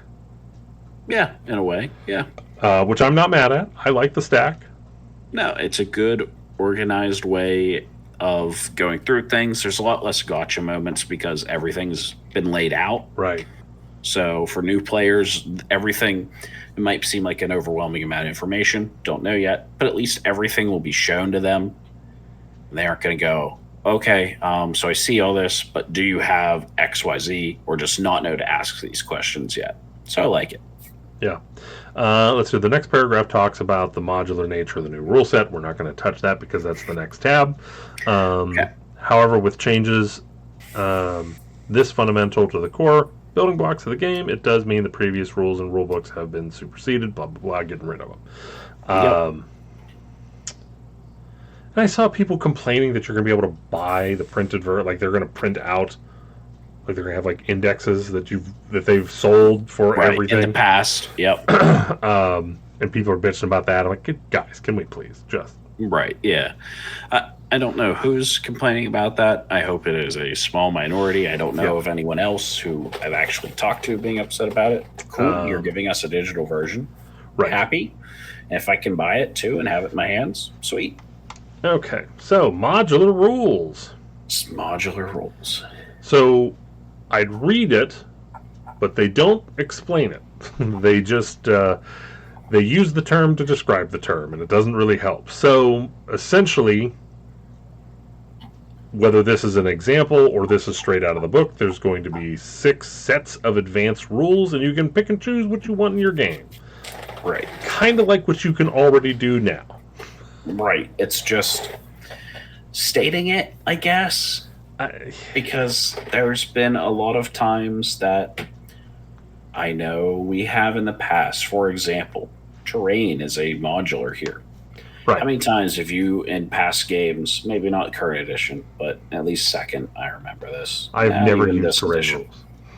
I do whenever we go to NashCon, but that's because it's already set there for me. Right. But outside of that, probably don't use it. Or we sit there and we take the time to roll it up at the start of the game, and then we forget about them. Right. Because, again, they don't... I mean, it's either... Huge impact is not there yet. Right. Yeah. Now, the thing is like... I know that smarter people than I have actually come up with terrain rules for AOS, and I'd like to try playing with them because I don't really know what the expectation is. I know personally the way the rules are written now, it's just like, here's another layer that you have to remember that really doesn't do much. I know every once in a while you get something small that does actually cause a larger piece, but yeah. But I kind of want to see it go a little bit in the direction of 40K without going the full tilt. Okay. Because I think it should just be like, okay, you name the terrain type. So you have like forest. Yep. Blocks line of sight. You can shoot from in out, but you can't shoot out in. And or if you're shoot through, something like that. You can't shoot through. And if you're like, if the unit's wholly within an inch, then they get +1 save. And then you can have like rampart that is if you're wholly within a half an inch, then you are -1 to hit or something, Right, and something give me a innate. minus to the charge rolls, things like Right, that. right. Hill minus charge, plus you get plus charge, they get minus charge. Things like that. Yep. And again, not that the current rules aren't easy. It's just like arcane +1 to cast. Well, I don't have any wizards over there, so I don't. Right. Now I do have a wizard. Right. And I think it makes it more difficult too, because what the terrain actually represents on the table doesn't mean anything. It's whatever you rolled is what makes it worth something. Sometimes some random rock is arcane, and you better go stand by that rock with your wizard. Right. Now, like again, the thing that I think is kind of so okay. Let me back up. Yeah. If this is, hey, new player, learn the core rules. When you got the core rules down, add commands. I don't think that's the way you're going to do it. Right, because I feel like so much of this is learn the core rules, add commands and magic. Because boy, if you're paying the points for a wizard, it's really silly for you not to play with the magic. Right, like that's my whole thing. Like that's kind of where it all falls apart for me. Right.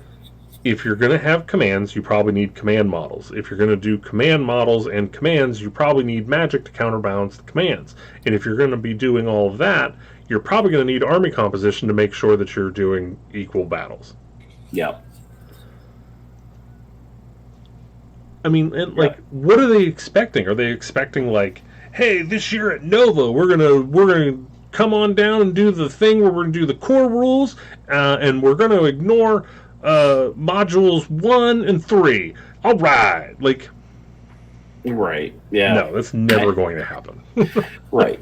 Now, whenever I've been teaching younger players, I have removed rules and not brought up certain things. But it's a hard thing to do, especially whenever I feel like when teaching someone, the context of being there with the person means so much. And just talking with them and feeling what their understanding is of going, ooh, I see that you're understanding all of this very well and you're digesting it well. I'm going to tell you this next thing because we might as well. Not, well, we said we're only going to do this, so we're only going to do this, and this is a 3-hour-long game, so you're going to learn that, and then we're going to go our separate ways and not see each other for X amount of time until I can teach you the next part. Right. I said, for me, I think like one of the things that I'm kind of getting stuck on for the advanced rules, I don't know how army composition and command models are their own module. Army composition is the one that really gets me, being its own module. I just don't like it. It feels almost like it should be like core rules, army composition. Command models are already in there because they're on the war scroll, I assume. I would assume as well. That at least it says there's command models there. Again, you're also going to have spells on those war scrolls, assumedly. And like, because to me, I can see, okay, Magic Command, Terrain, Battle Tactics. I could see those four, and then in here, I forget exactly where, but they also talk about General's Handbooks. Okay. Yep. And then like they're talking about how, oh, we're not going to do FAQs or errata. We'll just change the module. And I'm like, and then I saw people celebrating that on Reddit and Facebook. And I'm like, you idiots! It's an That's FAQ the same thing. Yeah. Mm-hmm. If you are changing the rule from one thing to another, Right. it's just the same thing. Yes. Yes, it is an errata. Sorry. Yeah, see, here at the bottom we have core rules 1, 2, 3, 4, 5, 6 plus seasonal rules. So 7. Yep. 7. Yep. And again, like I said, Path to Glory doesn't have battle tactics, which damn it. I know. All you old boomers out there wishing for battle tactics to go away. All you boomers on this channel. Well, no, you know what? Mm-hmm. You just need to play the armies I'm playing, and we'll see how you feel about battle tactics. Look, I am in a terrible place in the current edition of 3rd. You have so many wizards you can take. That are worth anything? Why would I? No, I'll just drop those battle tactics. That's fine. And I'll just win them somewhere else. Yeah, again, it's because you have some okay ones in your battle tome. Yeah, I've got 1 or 2 I could take out of my battle All right, you play Sons a couple times. And I think that's why they need to, if they're going to continue battle tactics, I do like the idea that we're on indexes, so we don't have those in each book. Please don't put them in if we're continuing through battle tactics. See, I almost feel like it should be the other way around, where it shouldn't be in any of the GHPs or anything. It should only be in the battle tome. But that's entirely contingent on GW making it so everyone has the same amount and everyone has similar difficulty in completing. Right, and that gets very difficult because, as we saw with sub books in 3rd edition, you just kind of no effort. Right. Yeah. I suppose. And if there's the other issue, I think you could run into that. Your way of doing it is, as we release a new book and get them out of an index, did each index also have battle tactics? So they're not written down there, so that wouldn't work. But again, like that's because the issue is there's no way that you can write 5 to 8 generic battle tactics that each army is equivalent into scoring to get. Yep. There's just no way it can be done. Correct. The armies are too dissimilar. Yep. And so you're always going to have an imbalance there. And so the only way to really do it is to have that, hey, let's actually figure out what's kind of difficult to do, and we'll go in that order, as opposed to Stormcast, where, did you bring Cities of Sigmar allies? Right, yeah. Well, sorry, there goes half of them. Or, did you play Daughters of Cain? Yes. Here are 2. Well, do you have Kurnothi? No, you just did them. You showed up today. I'm glad. Here you go. Just take 2, give yourself the 4 points, and then move on. Yep. And you can fight for the other 3, but that's fine. Yeah. So again, like I said, whenever it comes to plug and play, it's a dumb idea. It's already being done, and then on top of that, there's a picture of Avalanor fighting an Incarnate, and so we know those bastards aren't going anywhere. No, I fully didn't expect the Incarnate to go anywhere. I don't know. I mean, why is the Incarnate in Axie? That's Gur. I will give you that. I'll tell you, it's because we're going to get an Incarnate from every single realm we visit, sir. I don't think we are. I think the Incarnates did so poorly, I don't think we'll ever see another Incarnate. Whoa, there was a minute where every army had to run an Incarnate. That's what I'm talking about. Again, on this channel, when we talk about poor, I don't mean bad on the tabletop. I mean, fucked the game. Well, here's where you're wrong in your thinking. Because they made so much money off of selling so many Incarnates. Please. That's why you're wrong. there was probably 4 legitimate incarnates in circulation, and the rest were aftermarket recasts. I mean, to be fair, if they would have been smarter and not started it in the giant terrain set, In the giant $210 terrain kit? Yeah. If they hadn't done that, there would have been less of those. But Right. I understand what you're saying. All right, so let's move along to the hot spicy one. Oh, Get boy. your antacid out. What is the priority roll? Which again, Best part of AOS. if you go down in the description, there's a merch store that has a Double Turn Me Daddy shirt that I highly recommend that you buy. Maybe buy 2. Yeah. Wear it to every event I have. Hey, by the way, I don't know if you've been on the store recently. Chuck got rid of my one that had the graphic. Oh, jeez. Jealous. It was, Yeah. I guarantee it Yeah. was starting to outsell. That's what, To be fair, I didn't own that one. No. But anyway, I'm the only one that did. it's okay. It's okay. So, first off, so basically, here's how it's going to boil down. It's exactly the same as it is now, except for if you take the double, you can't take a battle tactic. So, first mistake. Lower, whoever finishes setting up first automatically gets to choose whether they go first or second. Mistake number 1. You should just get a +1 to your roll so we can fucking get away from this goddamn, oh my god, I have to do The a game lead of I need overdrop. 1 drop. Yep. Because as soon as you get away from that, then we can go back to a world where there is a little bit more MSU, so people Yep. can actually run around and get objectives, as opposed to just trying to figure out, how do I get as many Death Star units on the table as possible? How do I get down to 7 units? Because that's the number that I can get in a 1 Oh, drop. hey, Yep. look at that. The game promotes me to do that. Yep. So that's already huge mistake. Okay. Are you on the same page, or do you think I want my smaller drops? And I want to be able to guarantee whether I go first or second. It's been such a part of AOS for so long now that you finish setting up first. Okay, you get to determine.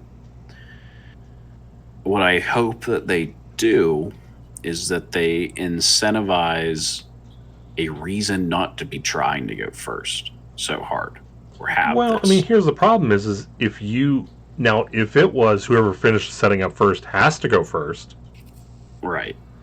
okay, well, now I have to build an army around how I want to do that.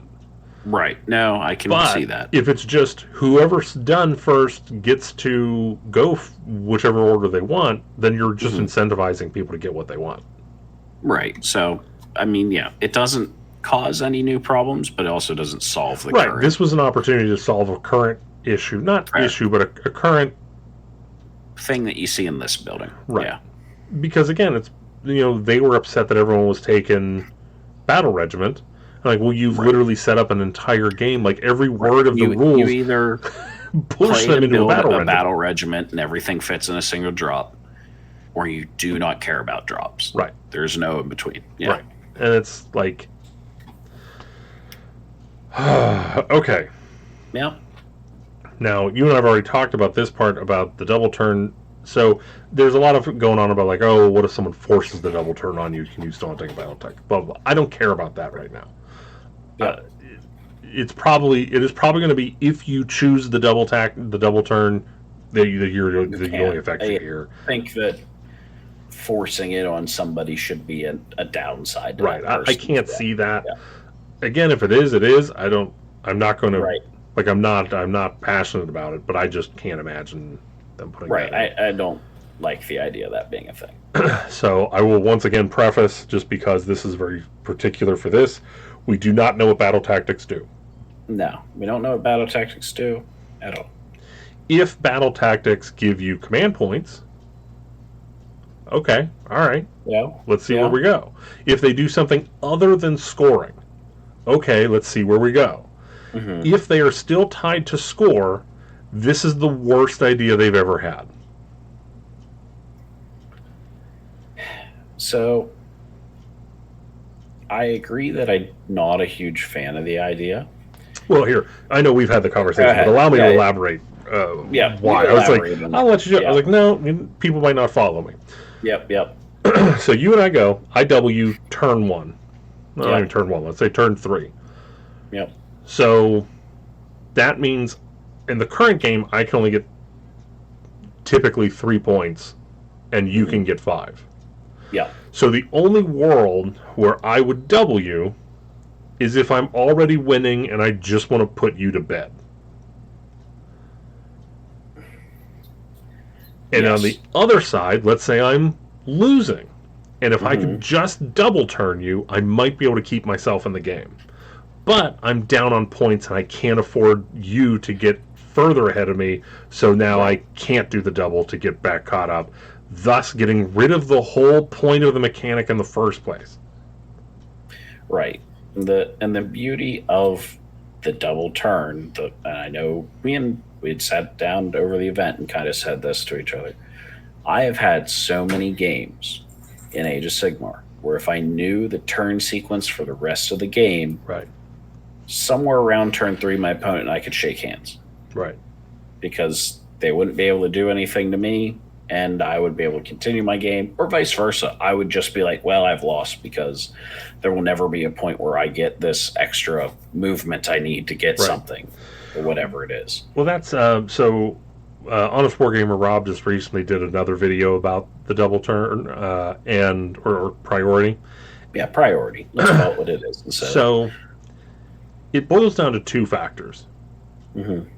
Since it's a melee game with some shooting, if I have a mobile shooting unit, I just keep it away and I do whatever the hell I want with it, and you just can't catch me because I know you're going to move 4 inches closer, I'm going to move 12 inches further. Yep.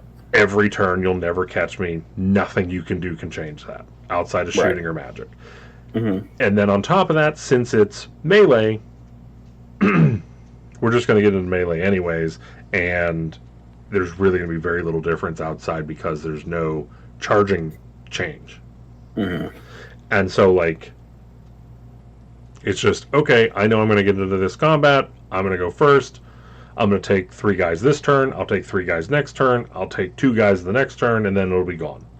I'll still have 4 guys left, so then I can take it and throw it into his hero, and then he'll lose that. By the end of turn 2, you already know exactly where your game is going, and there's nothing else if you don't want to double. Right.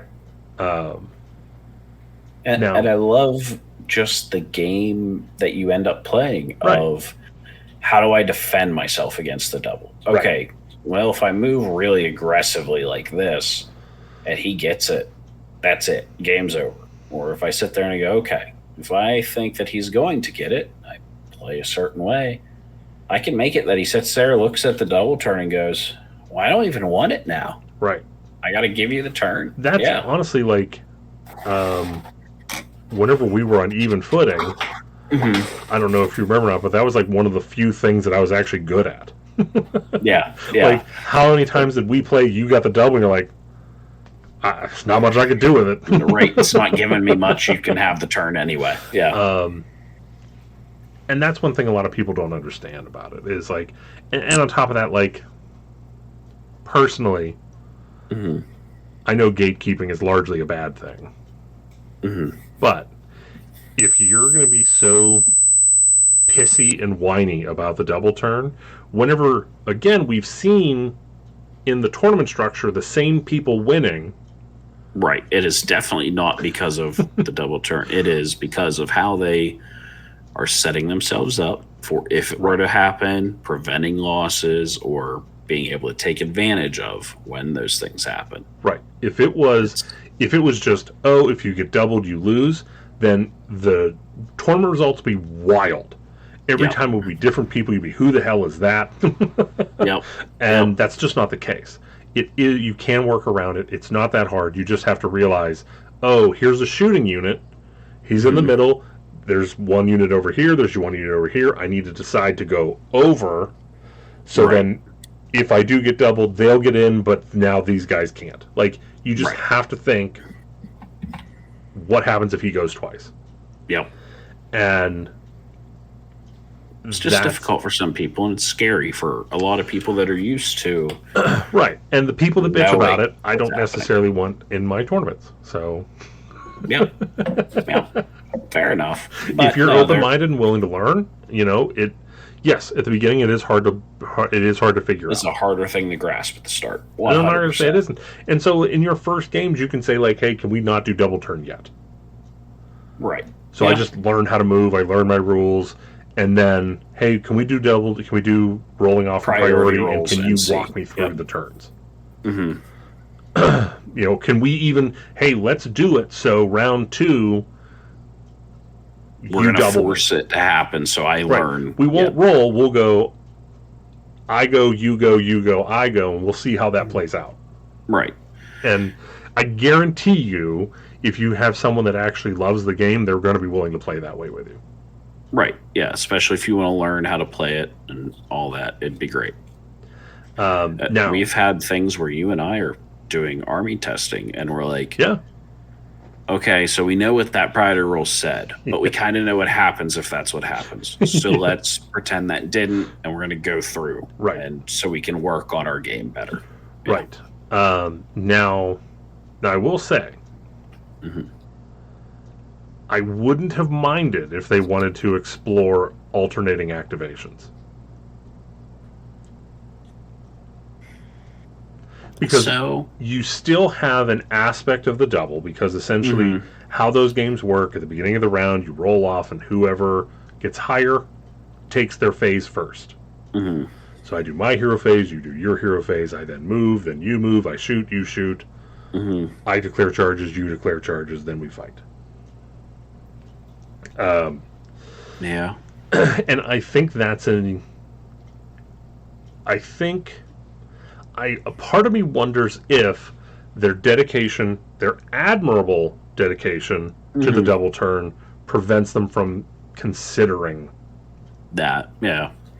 Because I was actually kind of expecting them to do that in Old World. Oh, okay. Because in that way you have a little bit more flexibility, and you have a little bit more things like you can charge block and things like that. Right. And you would have a little bit more maneuverability because, again, movement, as I've said numerous times in Old World and 8th Edition, is very stiff. Especially whenever you have a 3-inch move. Right. Yeah. I can feel that. But again, that's also one of the things, not to beat a dead horse even further, but that's one of the things that actually is very fun and fluid with Conquest. Okay. Because the Conquest and Middle-earth are both alternating activations, and it's something I absolutely love about both games. Yeah, no, I think that when it's done right, it can be a very fun way to play a game.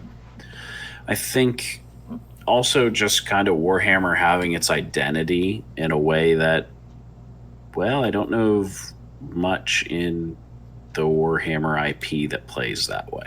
Right. Not saying it doesn't hurt to go off and look elsewhere and try new things. Right. Because the priority roll was definitely trying a new thing for GW whenever they brought it in. And I think it worked. Yes, definitely. But I think at the end of the day, they have to be careful going too far with trying new things. Because so much of their player base is an old guard. Well, so honestly, I think that would have been a good place for Spearhead. Try alternating activations. Yeah, you can try it there. One thing that alternating activation is really good at, smaller games. Right, yeah. The larger you go, the more convoluted it can get. I agree with that. Right, yeah. Because again, whenever I have my little guys, and all my little guys get to shoot, and I've already got to move, and I've got to position, I've got everyone buffed up with spells, and you've just been going like, boy, those look like a lot of blows. Yeah. And all I need is for you to fail 4 in order for you to lose half of your army. Yeah. It's much easier to go, okay, I'm going to move these guys, and you're like, no. Right, yeah. So, again, like I said, so this last article, what else do you have to say about the current changes that they've said regarding no battle tactic? It'll be very interesting to see, because I can see why they're trying to do that, because there are times that I've looked across the table going, if I just take the double, I will crush them. At least I think I will. Mm-hmm. And so making me take less points could help that other person stay in the game, especially if I miscalculate it and I say, I'm going to take the double, charge in, and go, oh no, much more of this army's still here than I expected it to be. Well, let me put it this way. So in what game, so let's say it's going into 4th. Yeah. And it is 12 to 8. Yep. Is there a world where you would take the double? Because I think it's a very specific world where you would. It depends. Yeah. So that's something where it depends a lot on what my army still looks like in comparison to theirs. If I am the 12 against the 8 and I feel I'm in a good position to just, you can have a turn. It's not going to affect me much. Yeah, I just give the turn away. Big deal. Now, here's an aspect that just popped into my brain that I haven't thought of. Yeah. How does scoring work at tournaments? Everything's always... How many battle tactics did you complete? Yep. Yeah. That could be pretty interesting, for your tiebreakers and things like that. I mean, that's what it is now. Yeah. It's like, I know there's been times where I've won, 4 games. Right. But I only got 10 battle tactics, so I'm like out of the running for doing first, second, or third. Yeah, you might be in the 4-1 or 3-1 or 4-1 bracket, but you're lowest man on that whole group because you got no battle tactics through the whole time. And so now it's like, oh, I luckily got double turns, but now I'm going to lose the tournament. Right. Yeah. Could be interesting to see. That'll be something I think the community has to take into account whenever we see all this. I just, with the release of the old world and seeing people jump to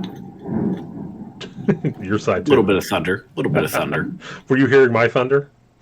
I was not. Not. I just have a better mic. A better mic, that's all. Yeah, you must. I think the issue, I think I have to remind myself that old world community, the vocal old world community on social media is different than the Age of Sigmar players. Right.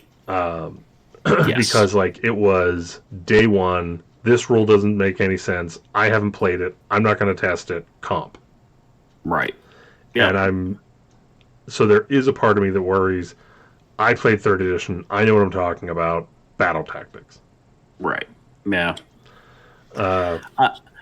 I think that, especially the two of us who have gone out to a lot of tournaments, seen a lot of this, and a lot of the people who have the ear of the community go to a lot of these things, are also very open-minded people and may go, I don't like it, but we're going to try it and we're going to see what happens. I think that we're very lucky to have that in the AOS community, where we might all sit there and go, here we go. We'll see how she looks. Yeah. Okay. This turned out better than we thought it did. Or, okay, we did think that. Well, I will say, I don't think we're going to go straight to comp on things in AOS. Yeah. I think you're right on that one. I need to remind myself of that. But like I said, I do think this. So again, I just want to be able to play my dwarves. Oh yeah, and I feel like this is going to make KO much stronger. It'll be interesting to see. And that's one. So just as like a selfish personal side note of one thing that I would like about alternating activations is I feel like KO would be much more manageable to deal with. You'd have to play them much smarter. Yeah, no, you definitely would because people would. Yeah. Because again, with me having to be within 12 inches to shoot, I don't get to move, shoot, hope for the double, fly away. Right, and if your movement is just a few moves because you've got everyone in one boat, you move the boat and you go, oh, I've only got 3 more movement activations, and they've got 12 because they've got a bunch. Well, I wouldn't even worry about that. I would just go, I have my movement phase, you have your movement phase. Okay. But that also means I have to move within 12. Now you get your... Do you just run away from it? Yeah. Right, do I run away? Do you get to the point where you decide to move 8 inches closer? Now you're 4 inches away, so, well, shit, now I just have my shooting phase, and then you get a charge. Right, yeah. This better be a good shooting phase. Yeah, things like that. Yeah. Again, we'll see. I have no idea where the armies look. I'm interested to see that. And then, of course, today they showed off the new model. Yes, they did. So this is definitely going to be... we're not going to go over every single article if they're coming out with every single article every day from now until July. Obviously, yes. But we're gonna keep pulling out the ones that are interesting and that I think we can have conversation about. Yeah, definitely. We need to. And everyone just needs to keep an open mind as we move into fourth. I mean, we went from second to third, and I think that first transition, at the very least, maybe we've all gotten a little tired of third, some of us, but not me. The rest of you can calm down. But so listen, I'm very nervous. I'm very hesitant. I'm as well. No, that's the problem. Is that okay? Well, so you're nervous and hesitant. Yep. Well, I was gonna say, I'm like, well, as you've seen, I can keep an open mind about things, but no, I'm just typically right about everything. So it's like, oh jeez, here we go. No, I'm kidding about that. In the comments, please remind him that he will never get his Chaos Dwarves. Anyway,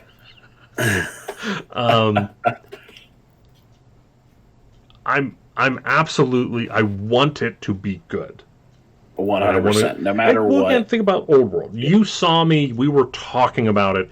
You know that from whenever I did my hesitation review on that to whenever we were actually playing, I had forgotten about my hesitations because I just wanted to play.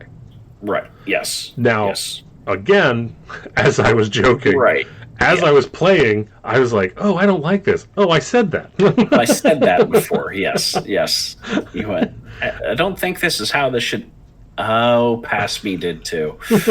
I agree with me. Yeah, that guy's smart. I'll tell you. He should have his own show. Oh, jeez. So like I said, I'm hesitant. I see good things. I see bad things. Well, I shouldn't even say it that way. I see things that I like. Things that concern you. Yeah. And I see things that I don't like. This one, to me, is the double turn is the only red flag I see at this point. Fair enough. Now, to be fair, I also don't see any...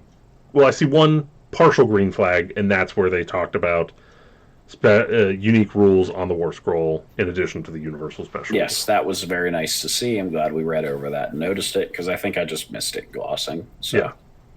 So, like I said, other than that, there's a lot of hesitation and apprehension, but overall, I just want my indexes now. I don't even need the rules. Just give me the indexes. I don't need to understand what I'm reading. I forget who it was over on Twitter had joked that we all just need to go back to the first GHB for the last couple months here and play that. But yeah, that's what we should all do. Enjoy that. Enjoy your time with third for as long as you can. Yeah, and honestly, that's one of the things that I was talking to my buddy Tyler about, who I do Conquest with. He's like, I was talking to him about the changes. I was talking about my hesitancy, and he's like, "Yeah, but that's how people react every single time." And I'm like, "That's not necessarily true." Like, so there was the people that hated AOS when it first came out. So I'm only talking about the people that played AOS. Sure. AOS 1 to GHB, everyone was so excited to get their hands on the GHB. And then second edition came out. Everyone was so excited for second edition. Third edition came out. Everyone was so excited for third edition. Like, we've been excited for each edition because at the start of each edition, it has been a marketable improvement of what we had. Right. And like I said, there's debate about third edition. But again, at the beginning, when we first got the first GHB, battle tactics were new, grand strategies were new. Everyone's like, oh, okay, cool. It adds another layer. Yeah. And now again, I and basically everyone but you is battle tactic fatigued. Everyone on this channel but me. Everyone in the barn. Everyone in Ligonier. Everyone. The barn is a terrible group to I'm sorry if anyone from there is listening. No, the one's watching. Bard is a terrible group to AOS. say. Yeah, for AOS. But the Ohio group, look, you know who might be on your side? Your buddy Brad. Probably is. Yeah, he probably is. He's right too. He's not. It's right. a shame. It's a real shame. No, battle tactics are terrible. We have enough going on. Just add one little layer of complexity to the battle plans and get it out of your system. And I swear to God, if we have 100-point games, I don't know what I'm going to do with myself. It'll be fine. Don't worry about it. There's one thing we forgot to talk about. Do you remember what we forgot to talk about? I don't. They barely mentioned it, but the catch-up mechanic. Oh, that's right. That will be very interesting to see what that means. I'm not saying it's a red flag. My assumption is it's going to be near identical to the Gambit system, and everyone's going to fucking forget about it day 2.